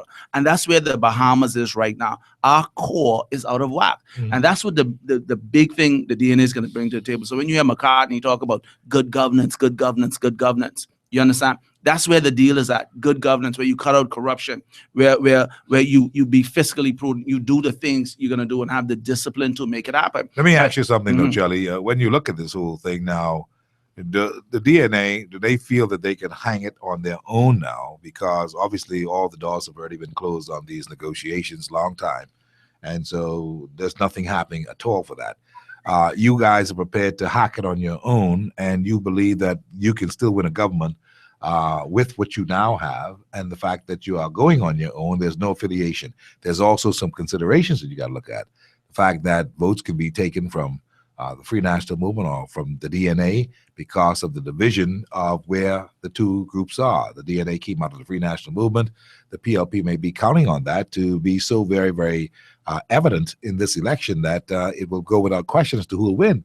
Because if you cancel out each other with this row that you all had and this thing that can't heal, it could very well be that the PLP is looking for that little 20% and they could win a whole government just like that. Have you all considered that and decided that maybe if anything could be done at all, it could be to accommodate certain people on certain areas? But I mean, both of you all have actually named all your candidates, so I suppose that is not going to work. But people are looking for something along those lines to take place. It is not too late for it to take place because we got a window right now, based on what the Prime Minister said, that dissolution of the House of Assembly on by the 11th. And certainly within that time frame, you've got about another, 30 days, 21 to 30 days, that you can, in fact, see where certain things can happen to put this question to rest, that the opposition forces may be solidified, may be unified to the point where a lot of things may fall away. This one is that big. This one is that big. What's riding on this one is something that we cannot even just collect in our heads and run with it. Well, of course we could collect it in our head. The problem is, see, people don't want to do what they have to do to solve the problem. You know, my father always said, if you make your bed hard, you lay in it. I mean, that's the bottom line. We all know what we need to do to get this country back on track. All right. And if you want to get it back on track, you got to vote DNA. It's as simple as that. Now, whether you do it or you don't do it, it's up to you. But that's the deal. That's the deal. I think we're at a perfect place in our history. I think we're at a perfect place in our time where we get to choose the direction we want to go in. Either you're going forward or you're going backward. See, Bahamians need to stop lying to themselves about, oh, this, oh, that. Listen here, PLP and FNM have failed us for decades. All right, they don't have the solutions to our country. Now, either you're going to have the courage and step up and give another party a chance to guide and fix this country, or it's going to be more of the same. I mean, it's that simple. So anybody that believes Mr. Christie has the solution is being gullible and being naive. Anybody that thinks Dr. Minnis has it is being gullible and being naive. These guys hide around these political machineries. They like to keep it a two-party game. So Bahamians always have to settle for subpar our production. We want better. And if you want it, you got to step up. I mean, it's that simple. If you don't, then you don't. Shelly Moss is my special guest here today on Hard Copy, and I'm taking your calls right now. I'm going to open my lines for you. 325-0235 or 6, 325-0242 or 433250252 or 53. I'm going to take some calls in a minute. One of the things that I have here is a text message that says, where was this same guy when the government brought forth the VAT? Where was he and his leader when the people were going through this referendum? Tell him they will not win half of a seat. Please give that $400 to charity, Chelly. Don't waste time, because here in Grand Bahama, this person's calling from Grand Bahama, they are campaigning by taking survey over the phone. I don't know if she means that you mean that the DNA is doing that or what, but that's what the person says. Well, can I respond to her? Sure. Listen, man, this ain't rocket science. Whether they campaign over the phone or internet, whatever, you have the facts, and it's, do you want to continue getting swing? Do you want to continue getting kick in your butt? I hear people sleeping in car in Grand Bahama, or you want to fix it. I mean, it's that simple. See, people get caught up on things that don't matter. Stay focused, stay on the priority. Do you want to fix the problem? You're in the problem you're in because of PLP and F&M. And if you continue to vote them, well, you'll have the same problem. See, the deal is we have a lot of people who are part of these friend, family, and lovers cliques. They really don't care about the average Bahamian. But a lot of Bahamians are suffering out there tonight. A lot of Bahamians can't pay bills. A lot of Bahamians are hurting. And we need to fix the problem. The reality is, no matter what you say, the DNA has stayed the cause. We're here. We're making sacrifices to help the Bahamian people. Now, either you want it or you don't. Whatever you choice, you decide, hey, it's on you. But just let the record reflect that we were here trying to help our country. That's it. I hear you, Charlie Morse. Somebody text me, says, my friend, you are the smartest man alive. Elections are won on the ground and not by talks. The PLP was on the ground for at least 2 months now. And this person says, Brother Fitzgerald is up already. The F&M peaked too soon, this person says. Morse will not get his deposit back. I think they mean Paul Morse, who's in that particular constituency. That's just what that person said here to me today. Another one says this, the DNA have yet to name their 39 candidates as yet. What type of leader is that, this person says. Also goes on to say, Steve Mr. is in Baintown every week. When LBT and the team was attacking Minnis, he was building a ground game. Chelly mouth goes ahead of his brain at times. Mr. McCartney, he sounded like you heard that before. Mr. McCartney had the DNA for 5 years and he lost traction, seeing that Dr. Minnis was so bad. Why the DNA not prime to be the next government? Listen, man. There's no way Dr. Minnis could do what McCartney did. If Dr. Minnis go there now and say he formed a party, nobody will follow him. Come on, man. Let's get real. This person says, Steve, I love Chelly Moss. He and I thinks alike. I really love Chelly Moss. I don't know. That's what the person said. It's a text.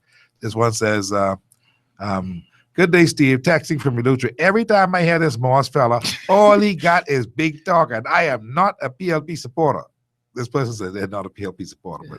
But you know, if I may say, you know, and she's right. I have a lot of big talk. And a lot of our kids have big talks and big ideas and want to do a lot of stuff. And we hold them back, tell them they can't do this, they can't do that.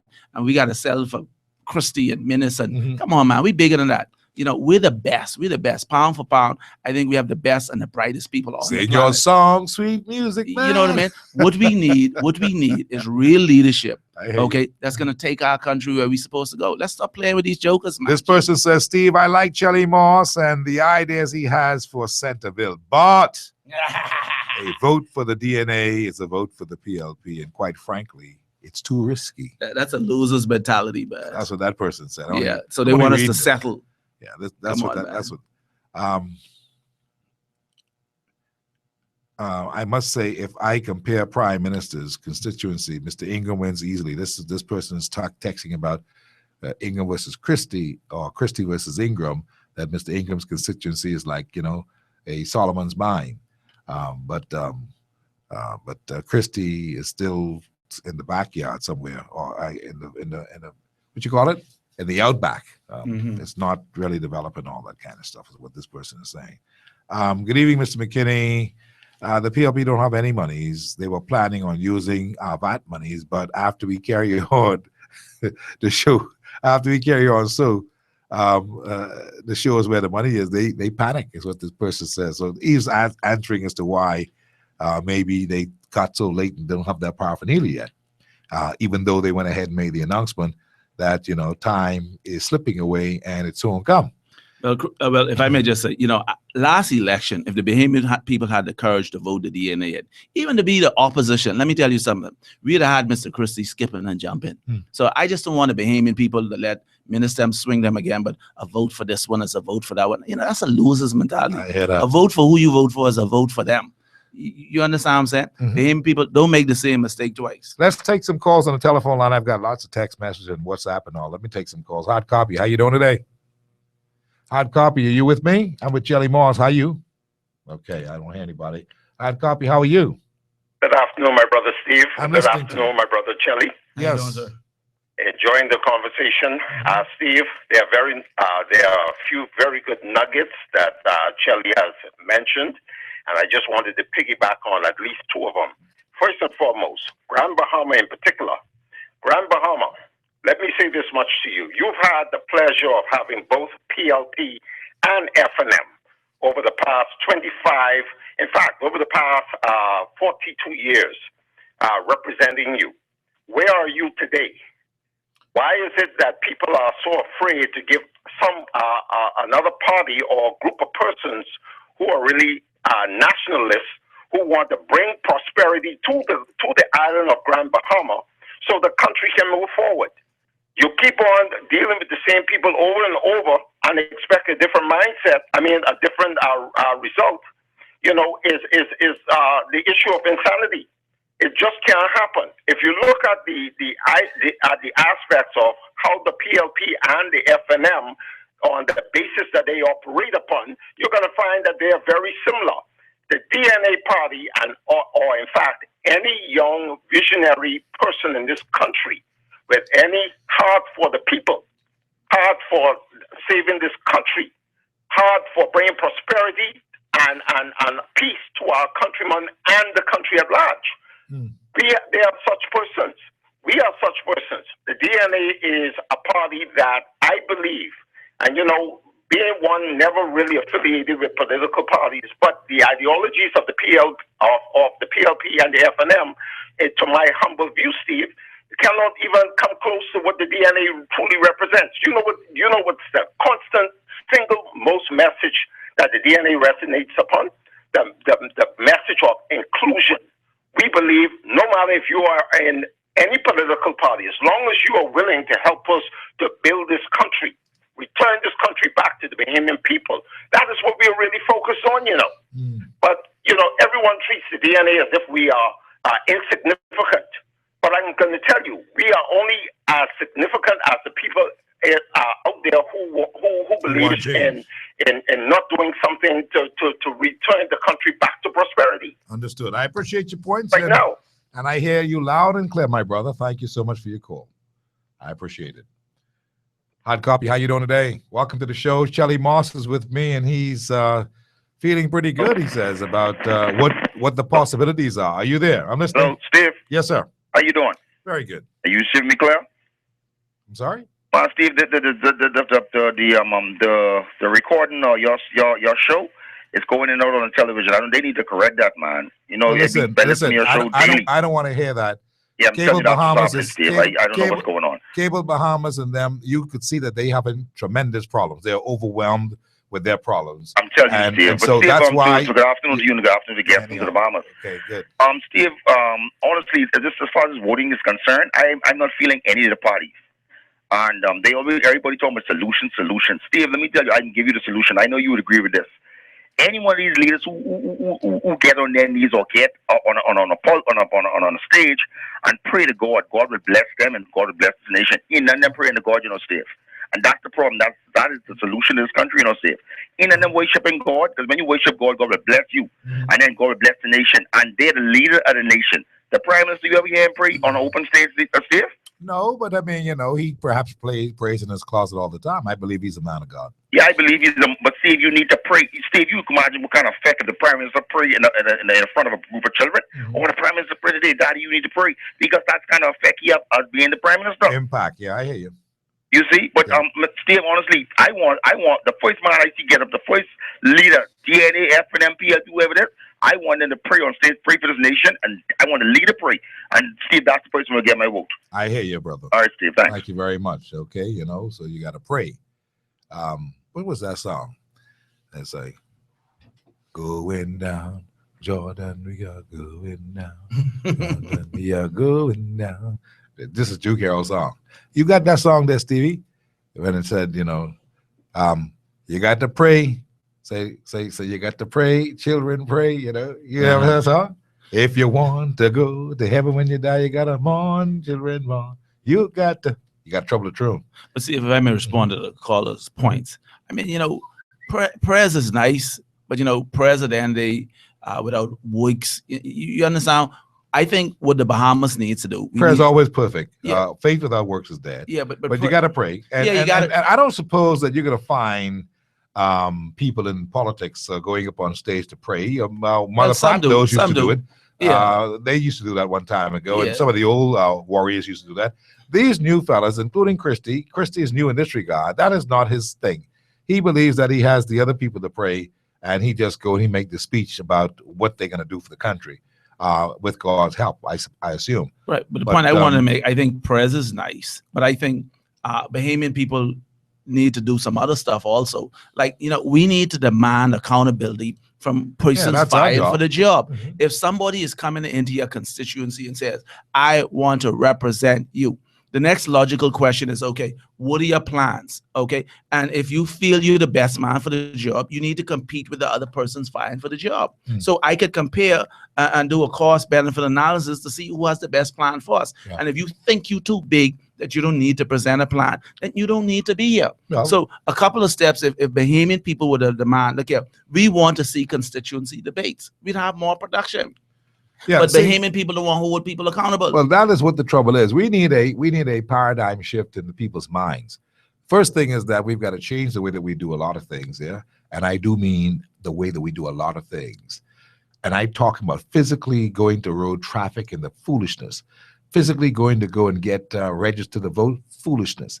The systems are old. This is what Miles was saying to you all, Absolutely. And you're not listening. He was saying the systems, the old weapons, the things that used to work before cannot work anymore. And in this dispensation, they're not working. We had a whole election campaign so far, fraught with all kind of problems, inconsistencies, negligence, all kind of crazy stuff. People's things aren't being stopped. The pictures are on backwards, the wrong pictures, the wrong name. All kind of garbage has happened. You know why? Because the time has come for us to change those things. Mm-hmm. But we are stubborn. We, the people, must change those things. No politician can change it. They only got the slick talk. We, the people, must demand that this is what we're doing, and we want better. And the way that we can get that, we have to give them the system. This is the system for the dump. This system for the dump must work like this. You got to actually do that. Well, that's my point. We need advocates to do that. But in addition to that, listen, a lot of people hide behind these party machineries, and they don't have a brain in their head. They don't have a brain in their head because why? People voting for a color. Listen, we need to separate sheep from goat. And if a person is vying for a job in a constituency, buddy, what are your plans? Can you think? Can you process? Come, we need to know who you are. This election, and we allow Charlie people Moss, to hide. Charlie Moss, this election, the sheep will be separated from the goats, the wheat from the tares. Watch. It's going to happen automatically because the Lord's in this one. In this particular one, he has to be. You know why? We've seen some things already. He's already given us a glimpse of what it could be. We've seen people lose things that they were not supposed to lose, despite all the monies that they had, all the machinery, all the bishops and everybody was there saying, "This is what we must do, people." These were God's people out front saying, "No, go, yes, do this, that." And they were all embarrassed. Every last one of them, they were embarrassed. They were turned around, punch drunk, uncertain, and they're still lingering. Well, this is perhaps part 3. That was part 1 and 2, the gambling referendum and the gender equality referendum, which was in disguise, because, today we're talking about the master of disguise. And so people don't realize what I'm talking about. I go back and I pull the whole thing and I look at the whole thing on my screen and I see a whole spacing of a master in disguise. That's what has been happening. And so we call this that. So you think he's a master of disguise? Yes. I don't think so, No. What is happening is that the way that they have been doing the thing over this last 5-year period has been one that has left us with many questions. And because of a weak opposition. Some cases punch drunk. Because And of we a can't weak believe it. opposition. Listen, It may be if the because of weak DNA was the opposition. opposition, these things Mr. Christie run on with, we done deal with him long time. Well, listen. The DNA offered a good. I believe that my belief is that the DNA did a good job as an opposition in bringing things to the fore. Granville was writing a lot of press releases, and he brought a lot of things to the fore. The trouble is, and the trouble was that people don't really read. They need. We are a society of with all. See, we love the spoken word. We love stories. We would do better if you tell us what happened. But if we have to read what happened, see, all these things you got to know. The demographics show that we don't read as much as we should. Now, some other people reading, they know the business. They reading, them people on the Eastern Road reading, them people also reading, them people so, but we don't read enough, and that's the trouble. And so while Brand may have been writing all those press releases, which many of them that I saw were very good, the trouble is it's not resonating because they didn't get it. You see, that has to be a spoken word. So some things you have to sometimes change your strategy. The strategy may look good because your pictures and papers, it looks handsome and all that, and that's wonderful, and you're getting the press. But getting media with headlines and people not reading it is like spinning wheels and you're not going forward. And that's what the problem has been. And Christie's made the same mistake. Christie's now talking this whole thing about this is where the VAT money gone, and he's giving you some stuff and you got to read it to understand and go through it. That ain't happening. That's why the narrative is still what it is out there. That the people say, I ain't hear you. You lying to us. He may not be. It may add up, but guess what? They ain't reading that, and it's too late for them to read it because right now he switched the mood where they going this way and they trying to say, okay, forget you. I ain't gonna vote you out. That's what is happening. But we were doing a couple more things than just the newspaper articles. You know, we had presence on a lot of the talk shows over the period of years, and we're doing some other stuff. But I take your point. I take your point. Let's run to the telephone lines. Hard copy. How you doing? Shelly Moss is on today. That's good. And hello to your guest. Yes, Good sir. afternoon. Yes, Steve, I agree with you. They need to be more active, and I'm talking about radio stations and get those stuff them out there in order for people to hear them. Okay, like I told people, I didn't vote it. The last time I voted was 2012, and I voted the DNA because I found myself, you know, haven't seen anybody to vote for on all those years. Okay, like I said, now I saw a lot of people get registered just in case they change their mind. But can you tell me who they have for the DNA to run in Golden Gate? Who's that? Rudy Dean. Rudy. Okay. Great Rudy Dean. Right. Hold on now. This is Rudy Dean, who I know. The realtor, the Coupier. Oh yes. So that Rudy Dean. Yeah. Okay, so he's running for Golden Gate. Uh-huh. Okay, and there's no other person besides him or no independents or anything. I don't know the particulars. I know the PLP, the FNM may have candidates there. Yeah. Okay, but definitely I'm not voting no PLP and no FNM. Okay, I've made up my mind years ago never to vote for these two parties because they're two the same. And a lot of people need to start changing their mind and stop dealing with these two parties. The only set of people you see deal with these two parties are who benefiting. You look at these rallies and stuff like that. People are benefiting. The real people cannot go to these rallies because number one, they don't have no ride to get there. Two, they're light off, no food to eat. Okay, you have some people now and also sleeping in old cars. Listen to me, friend. All right. The reality is that we need to elect some The people. colors, they need to stop this. This has been going on for years. Yeah, we need to elect some people who can be able to govern. We need people who can govern this country right away. That's what I'm saying, Steve. We I are agree in the with you. I doldrums. We agree are with the the first caller who called. They need to put these party colors separate from running our country. Why? Okay, you can have Perry because you can bring a bunch of grocery. What that's supposed to people for the next 5 years? No, he didn't bring and then when they get in power, they change their number. They don't want you call them next to 2 days or so, or they're in a meeting or traveling. All this traveling.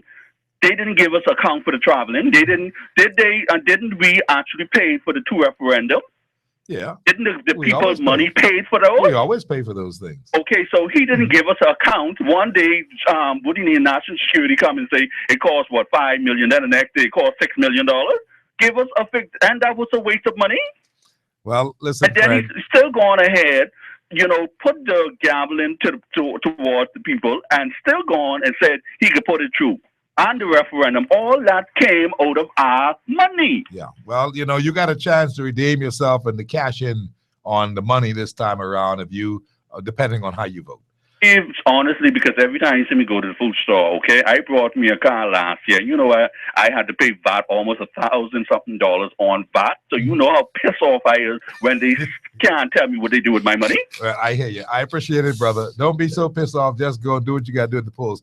You know, the gentleman who called, I wanted to say to him that he must be truthful about some things when it comes to Christie, because what you reported was that he didn't bring a bunch of groceries. The fella said he brought a bunch of groceries. Yeah, well, let me. No. The fella says what you told me was that he brought some corned beef. Yeah, like everybody got like rice, a little bag of corned beef and rice and stuff. Yeah, but I suppose it had some other stuff in it too. But it was a little bag. But it wasn't a bunch of groceries. Well, no, I think everybody just got one bag, but all stacked up and looked like a bunch. But you know, when they shared that, everybody probably get one. But you know, Steve, I just want to say to Bahamians, listen, man, we are at the crossroads of our history. This is the most important election, I believe, in a long time. And the fundamental question you have to ask yourself, do you want to fix your country? Do you want to move forward? Do you want to go backward? And if you want to fix it, you've tried the rest. I mean, and you know, if you give Mr. Christie another shot, nothing's going to happen. You give it to Dr. Minnis, nothing's going to happen. See, don't lie to yourself. Don't lie to yourself. You know what time it is. If you're serious and you love the Bahamas, if you're a true patriot, you love your kids, if you don't have no other country to run to and this is it, then it's incumbent upon you to do the right thing and fix the country and vote DNA. Listen, we have a great team, you know. Brian McCartney's a good leader, Chris Mortimer. We got some dynamic candidates that when you look at their resume, they all love the country. And we're going to go in there and we're going to do more in 5 years than those guys did in 20. Are you going to be the Minister of Tourism if you all get in? Man, for me, man, I just want to be the Member of Parliament for Centerville. You know what I'm saying? I grew up through Milton Street. I see the stress and the hunger. I just want to go back in my hood and make it better, you know, and help the people. That's it. You know, I can shoot from anywhere on the court. I hear that. Hard copy, how you doing? Hey, good evening, Mr. McKinney. Yes, Charlie Moss is here waiting for you. He was waiting on your call. That's my boy, Anton. Good evening, Mr. Moss. Oh, reconciler. Yeah. Hey, what's up, bro?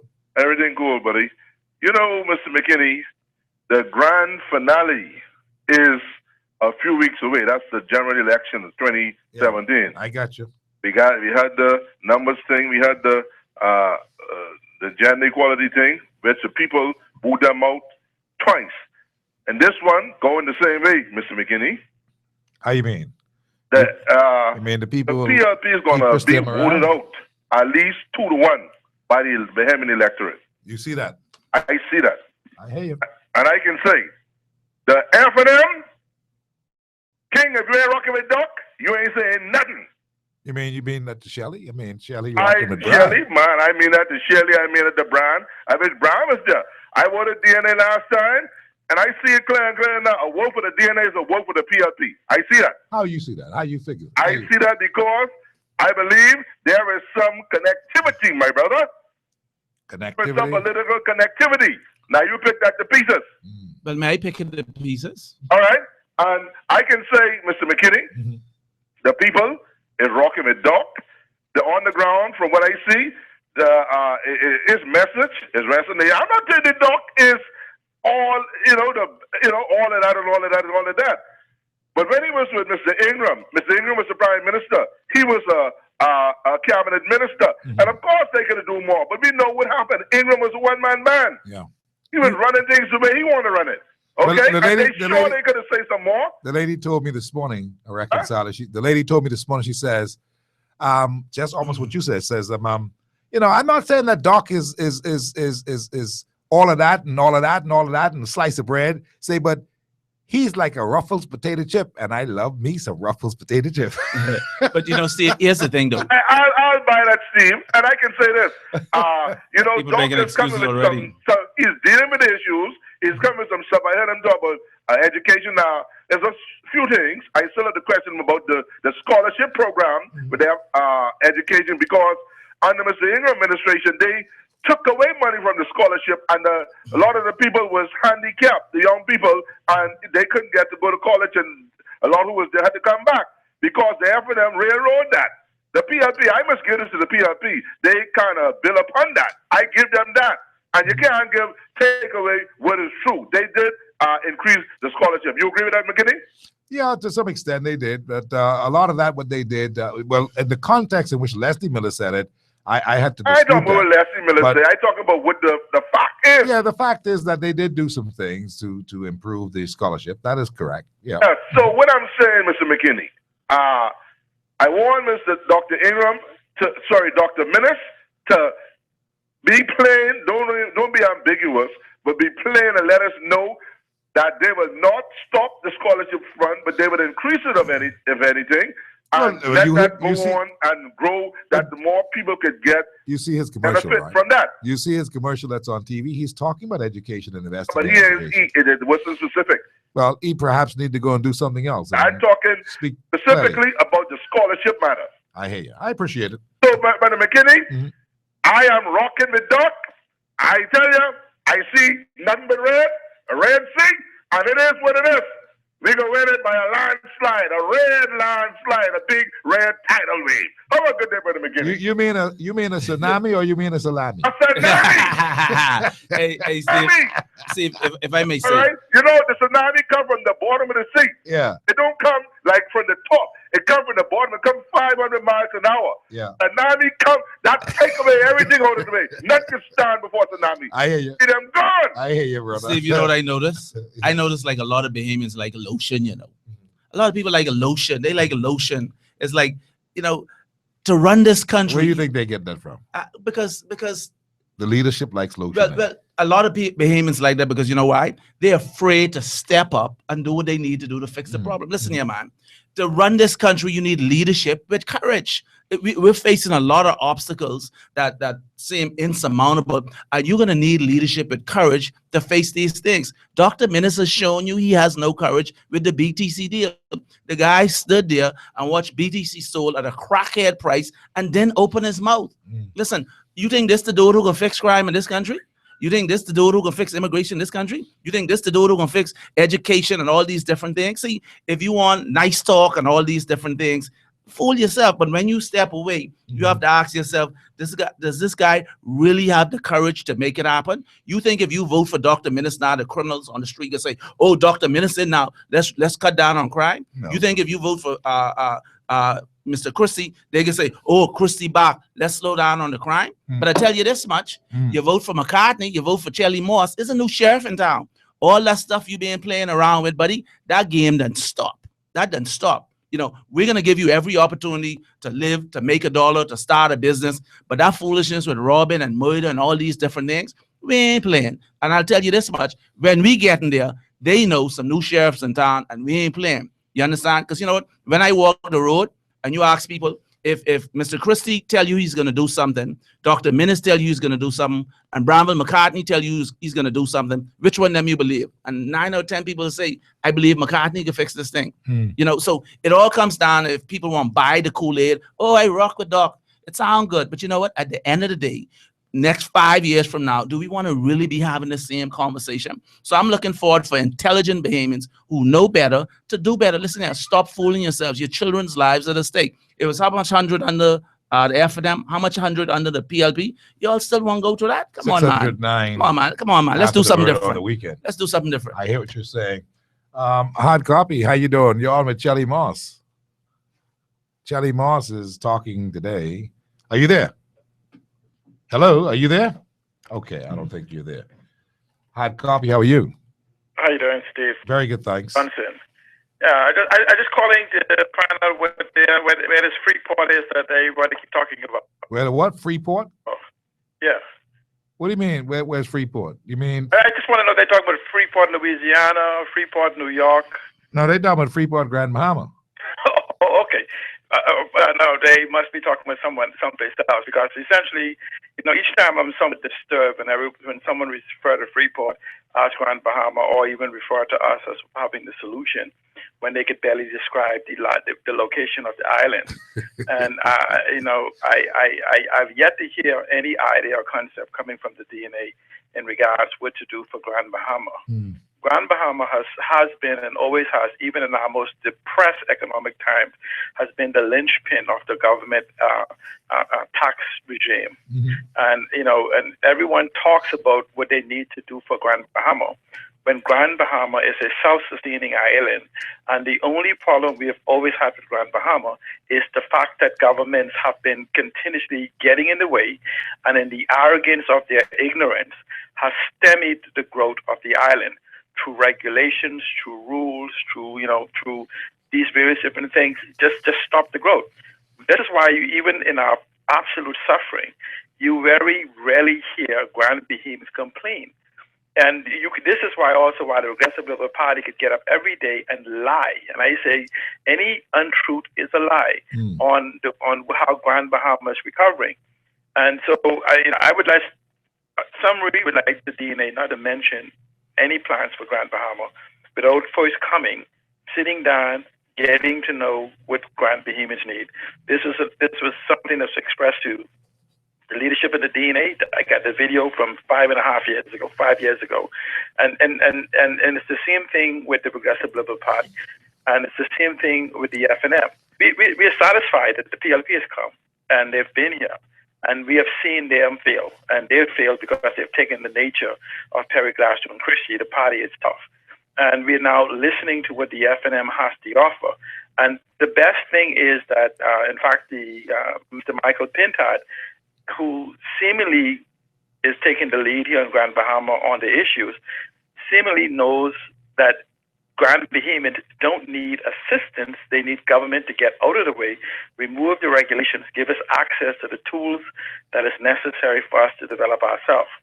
Another point I want to make, Steve, is political parties do not fix the country. It lies on leadership. And so when you begin to look exclusively that the DNA will fix something, or the FNM will fix something, or the PLP will fix something, that's where the failure is. Thank you again. I appreciate it. If I may respond to critical thinking, I like critical thinking, but man, listen, man. After what happened to y'all party, y'all need to start putting some respect on the DNA name. Y'all need to start giving Brown and McCartney some respect. I mean, y'all being out there in the wilderness trying to put a party together, couldn't even do it. Greg Morse had to resign. Listen, man, at some point, y'all have to put some respect on the DNA name. Listen, you have all these bright ideas and stuff. You know what? The DNA is going to embrace you, brother. We in it to win it and fix our country. So we willing to work with anybody who have any ideas, and we have the decent boulders to make it happen. But at some point, you got to put some respect on the DNA name. We still here. Y'all had a party. Y'all can make it happen. Y'all can find one person to follow. Give Brownville McCartney some respect. 5 years still in, could have gone anywhere. A lot of people in our party, we're committed to the deal. And I want Bahamian people to know that. Listen, 5 years from now, we're going to fix it. Partner with us, lock arms. Don't buy the Kool-Aid Dr. Minnis and all these people selling you. Y'all done been there before. But you know what? If you want to get swing again, go ahead. But don't blame us. HardCopy, how are you? Good evening, Steve. How are you? I'm fine. How are you today? I'm good. How's Shelley Moss today? Good evening. How you doing, ma'am? Well, you're a good talker. But let me tell you something, baby. I told you, you lead a Brownville McCartney in 2015, November, going across from Marsh Harbor to Hopetown. I told him, I said, Mr. I said, let me tell you something, Brownville McCartney. You got another 10 years in the wilderness. So wait your time, brother. This time is we time, the people time. We red, honey, and we ain't scared. We red, ready, and you know what? Ready to work? I know Dr. Minnis was scared doing that BTC deal, but listen to what the lady is saying. We have another 10 years in the wilderness. So you know what I mean? The Bahamian people have another 10 years in the wilderness. That's all it really means. So the DNA is the savior of the Bahamian people. I mean, listen, man, listen, guys, this ain't rocket science. You've tried PLP and FNM over and over and over. You get beat bad. How much more cut up you want to take? So, you're not proving anything to McCartney. Oh, you got 10 more years. The guy's a patriot. He's out there trying to fix the country. What's your excuse? You still letting someone give you little quick slogans, rock with this, rock with that, and you running along with that? Come on, man. Use your brain. Think. HardCopy, how you doing today? Hi there. You're on with Shelley Moss. I'm listening. Hello. Yes, go ahead, please. Yes, how you doing? Good evening. I'm good. Yeah, good evening, Mr. Shelley Moss, and good evening, Brother Steve. That's Independent Thinker here. Good evening, sir. Independent Thinker, how are you? Yes, Mr. Moss, while listening to you, you sound good. I mean, and listen, you're speaking from your heart. I want to encourage you to keep up the good fight. the march, the journey, it ain't easy because you're going against a giant of a man in terms of politics. He being in the political realm in this country from the 70s. So you gotta reach that ground like how Barack Obama wiped the ground inside the United States after the 2008 election. So you gotta get on the ground. I hope you're being wicked from that. I did some work with you, so I know you're being on the ground sometime. I wish you the luck. And Mr. McKinney. Yes, sir. In reference to the statement that I hear Mr. Reconciler state, he stated that Dr. Minnis, he said nothing about the scholarship. Mm-hmm. But then, if he could find any statement that Dr. Minnis made, or not only scholarship, in reference to anything during the 5 years that he was a cabinet minister, I will personally run 3 yards for them and Dr. Minnis. If we could find three statements that was made in reference to the ministry that Dr. Minnis was running, Ministry of Health, 3 statements in reference to progress that was made as a result of the plans that he put forward for the Bahamian people during the 5 years as a cabinet minister and Minister of Health. Well, I could tell you off the top, right? And I probably have all the sound bites. He did make a couple of statements. He talked about telemedicine. He talked about this being able to establish the kind of emergency care in the clinics that may be around the Family Islands, and how they can have a system right here in New Providence, and they establish it where a person could be over there in Abaco, for instance, operating with tutelage and instructions from the people here in Nassau and getting things right. But now, I'm not counting. I'm just saying that there are some statements that he made, but I'm sure I get your point. I'm sure that there are some things that you would have expected him to say more on as the Minister of Health. But this is a different time. He's now the leader of the People's Party, he calls it. It's a people time, and he's going in there to go and try to clean house and throw Christina out and keep the DNA out and go in there and get things done. In closing, Mr. McKinney, do you think in 2017 it is fair for the Bahamian people to vote for any leader who is not prepared to have a debate and explain the plans and ideas and solutions that they put forth to the Bahamian people, or they should just go to the poll and just vote after them, and then we'll find out what they can do later? In 2017, and you think that progress for this country, for me, but don't have the privilege and opportunity to put the leaders who care to run this country before the audience, like questions to be fielded from the same voters who they choose. I feel you're independent. To run the country. The same voters who they choose who would like to vote for these people. Is it fair to the Bahamian people? I hear you. I hear what you're saying, and I believe that. Behind the curtain, and we just have these little rallies and stuff, and then go to the poll, and because we hate the PLP, or we mad at the PLP, or we mad at the DNA, we just go vote after them. Is it fair for the Bahamian people? No, I think that we should be able to have debates. I think that we have gotten to the point now where the new people of this country, the new generation, not Christy them, this new generation want to have debates. They love these things. I think they had a couple recently down to the college, down to the University of the Bahamas, and they had tremendous support and tremendous crowds that came out to talk about crime and stuff. They people into that. That is what it's really all about. The level of the rallies, the thing of rallies are really over with in my mind. What you really need is proper debate about issues that are really something that we want to see our politicians graduate to.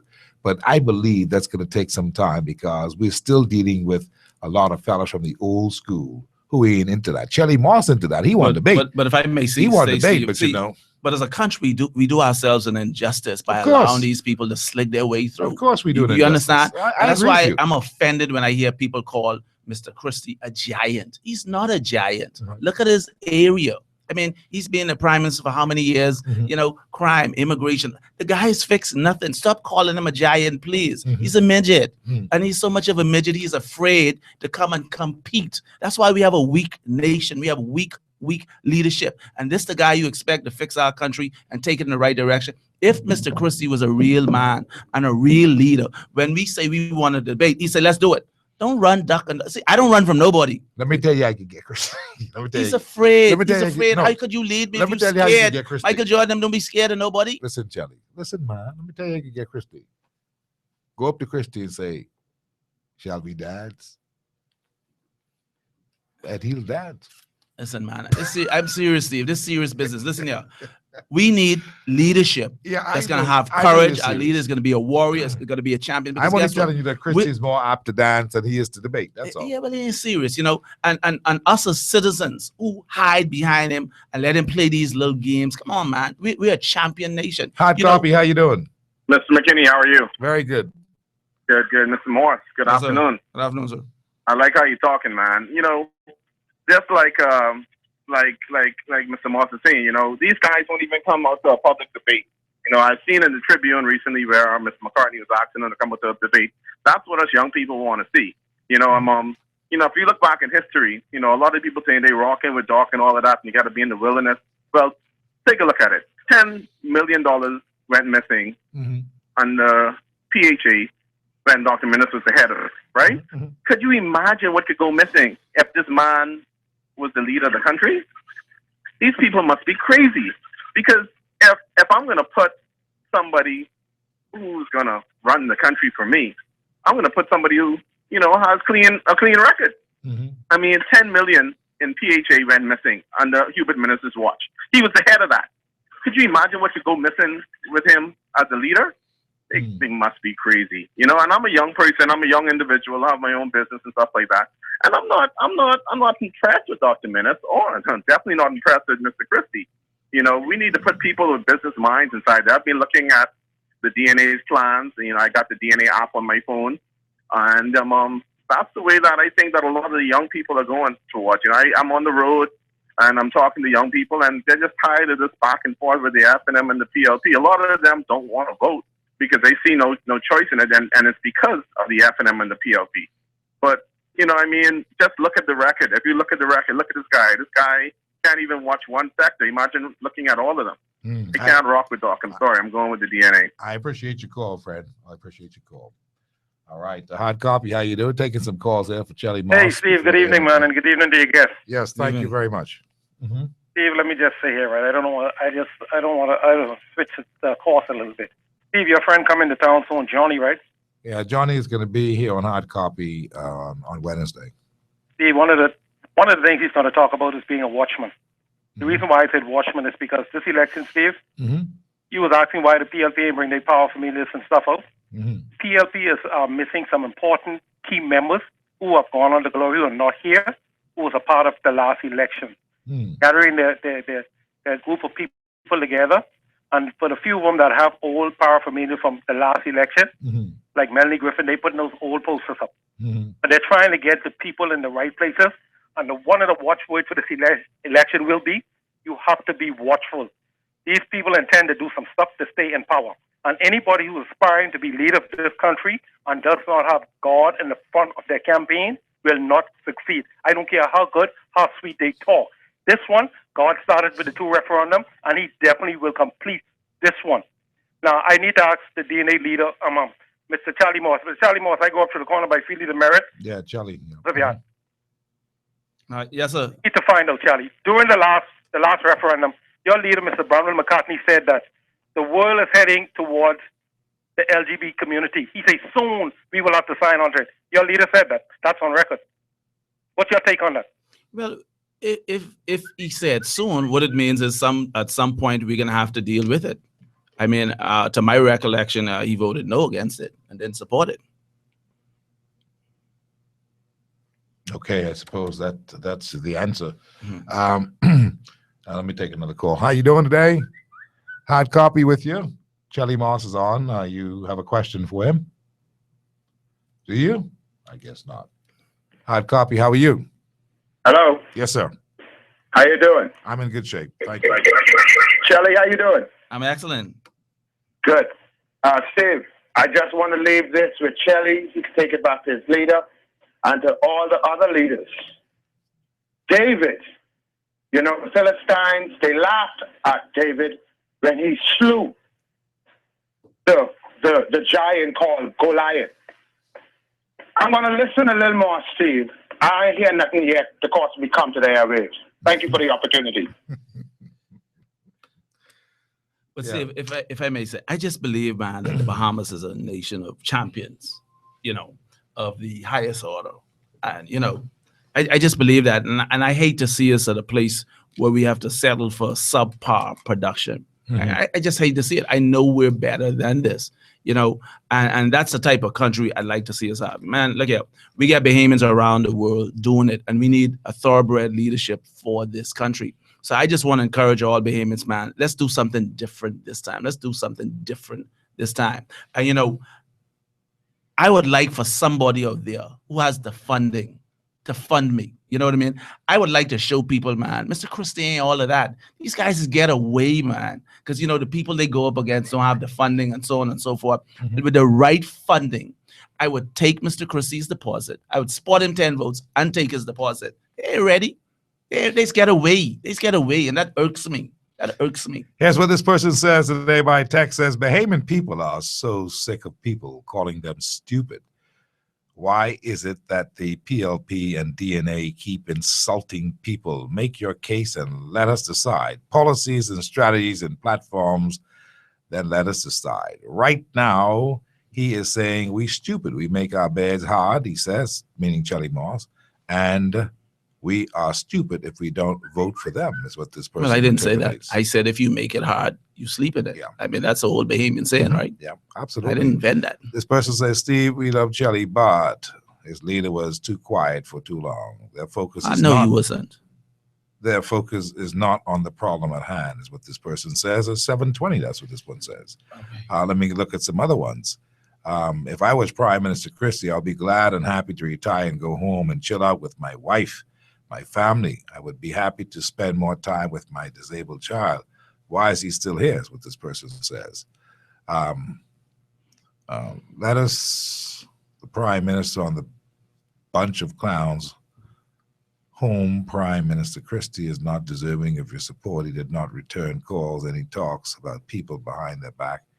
He's very slick. This is what this person says. Maybe I read it out of context. I don't know. This person says, Guy, is it true a good friend of, I don't know about that. Anyhow, let me move on from those. But if I may respond to one of those, go Mr. ahead. Christie told you why he's still around.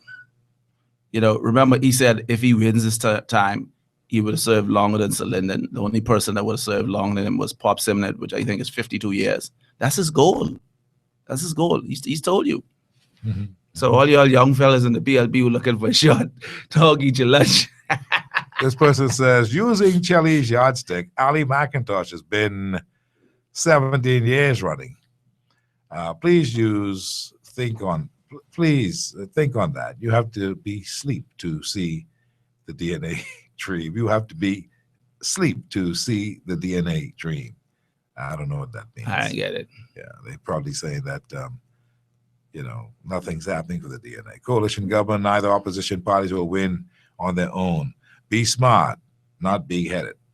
That's what this person says. Steve, let the DNA know that voting for us Bahamians is not straightforward.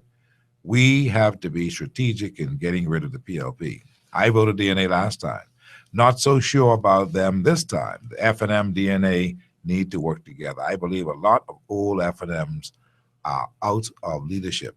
Coalition government is what this person's saying. Neither opposition parties will win on their own. Be smart, not big-headed. I don't know if he's talking to you, Jelly. Listen, man, people are always trying to get you to settle. Listen, if everybody vote DNA, the DNA wins. Why we have to settle for less? We're better than that. Let's do something different. We've tried both of those guys before. They failed continuously. Well, this person say, I must ask you why you was kick off Carlton's show. I know. Ask Carlton. you were kickoff Carlton. No, man, show. that was a kickoff Carlton show, man. Because Carlton's a nice guy. You yeah, that's boy. You good. Anyway, let me go to this final call on the line. How you doing today? Hard copy. Charlie Moss has been with me for the most part. He's still here and he's still making noise that he can do this and can do that. What do you say? Yeah, I'm listening. Go ahead. Because I just want to say I support the idea of a debate. I think it's time our political leaders they be on display to say what they have planned for this country. If they want to be public servants, then they need to serve the public. They shouldn't be saying what they want to do. You know what I'm saying? And the other caller, or the person who made a comment about Bahamians not being like to be called stupid.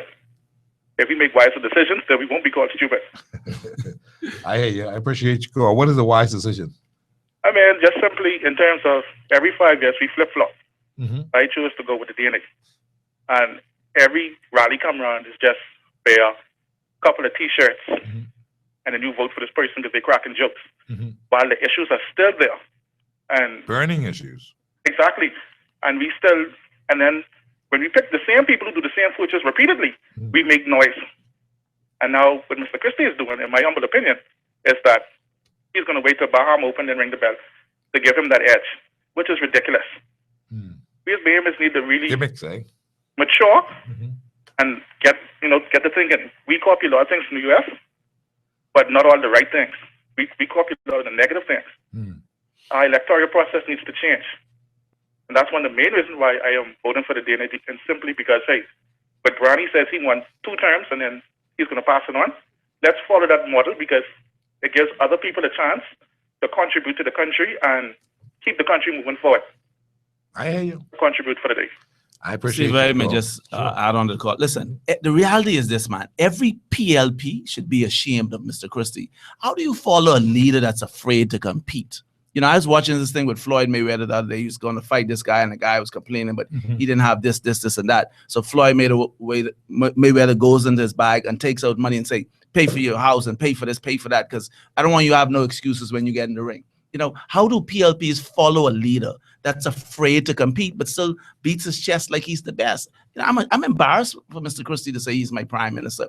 Mr. Christie, if you all of that, demand in Centerville that you show the people why you're the best for this job. And, you know, if you're not, you know, you need to roll out. I mean, it's that simple. And I'm challenging Mr. Christie publicly. And I'm saying to some people out there who got some finances, call me, man. Give me some money. What my number is? 432-4919. Let me show you all Mr. Christie is not all that. I will give him 10 votes, and I will take his deposit.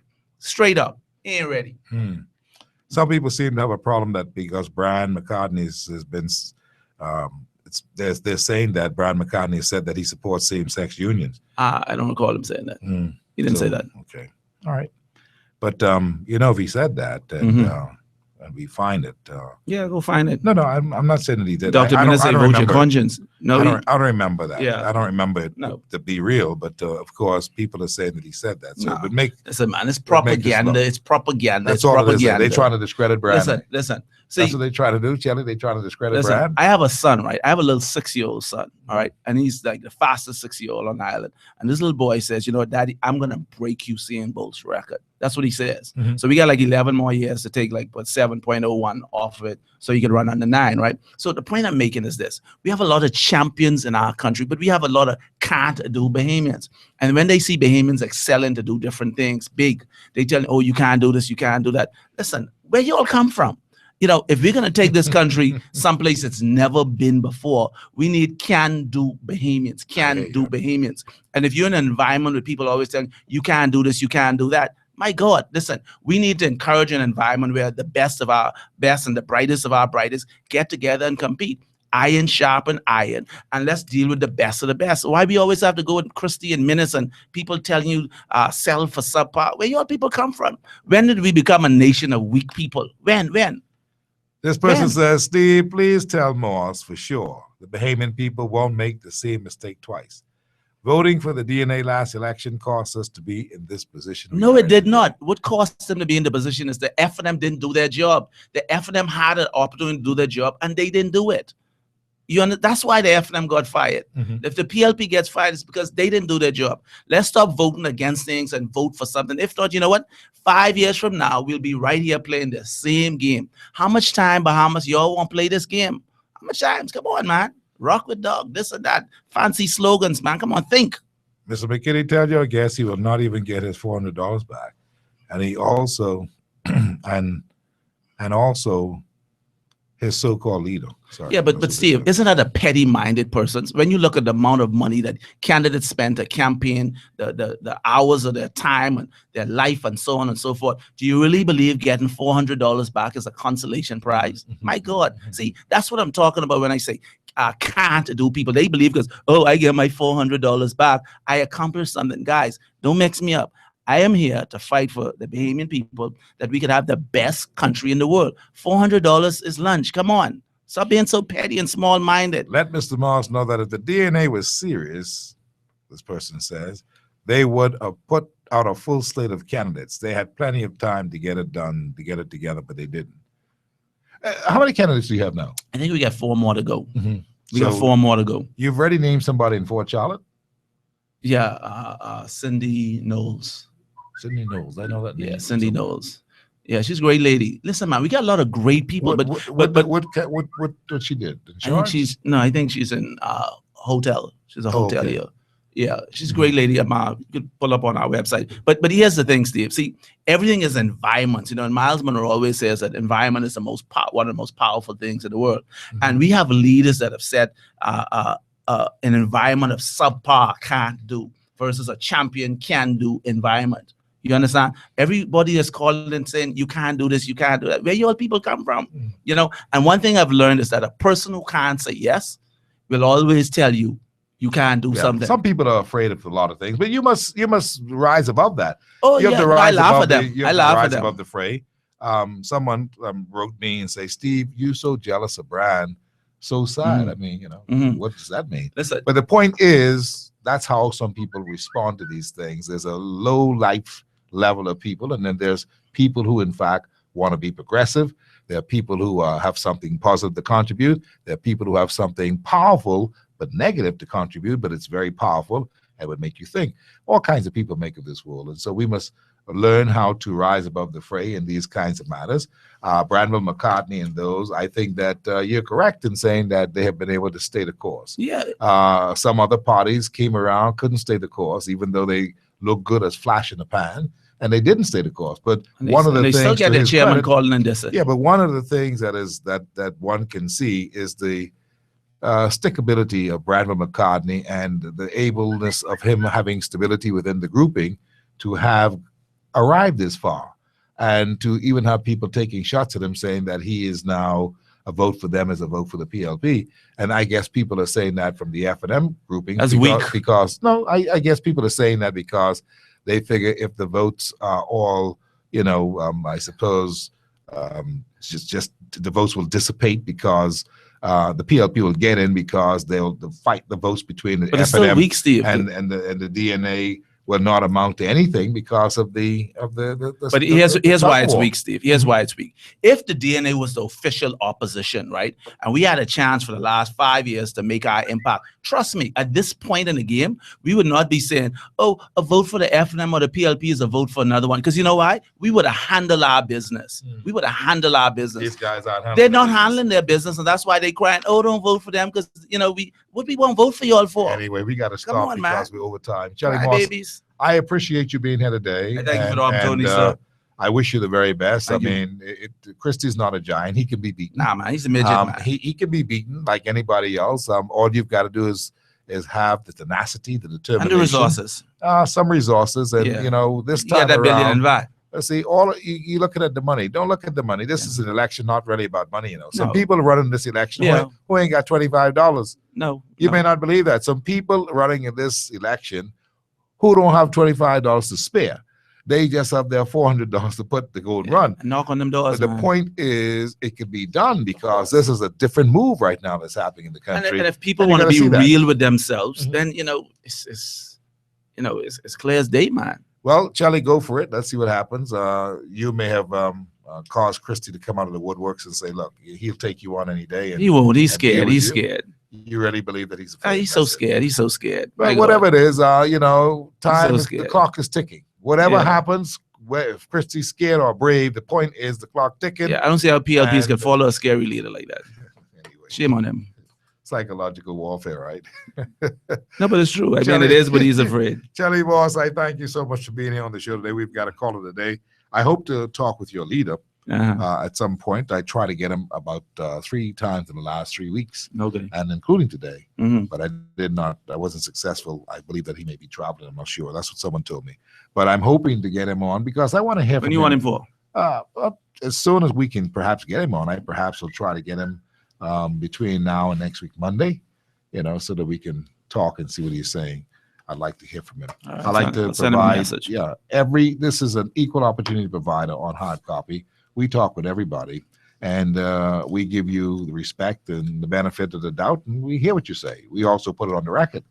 Let's see if I want you to put that debate together with Christy, myself, and the other persons. I want you to do I've that. also been given another assignment to do a similar thing for Darvin Russell, who is running in Golden Isles against Alcides and them. Everybody wants me to put together the debate. I'm willing to do it, Yeah. The trouble is that if they are not willing, see, the last time I tried that, the people jostled me around straight through with the People's Movement to get all the players down there to talk about some things. Man, they jive me straight through. They didn't even we'll That's how it is. But we will be dealing with real things. We will see. We will see. We'll see what happens. I Yeah. can't make any promises. Mr. But Christie ain't coming. He ain't coming. He ain't I'll coming. be interested in seeing that. Yeah. Thank you very much again, Shelley. I appreciate it. All the best to you. Thank you, Bahamas. Yeah, let's go home, Stephen.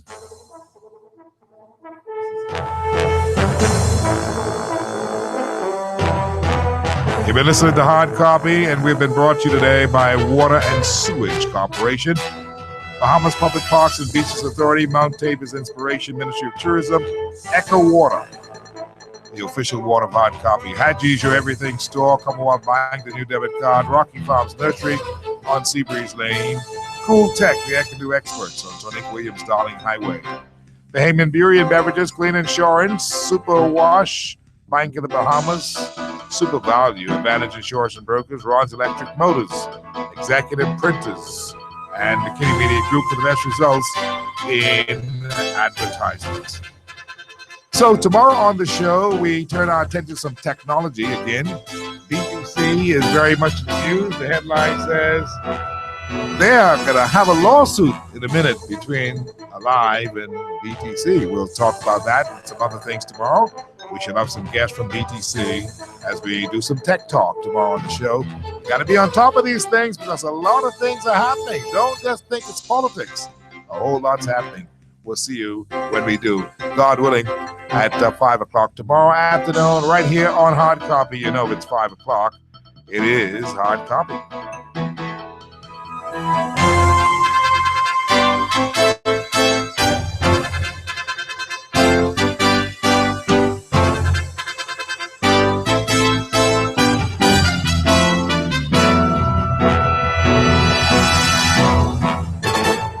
This is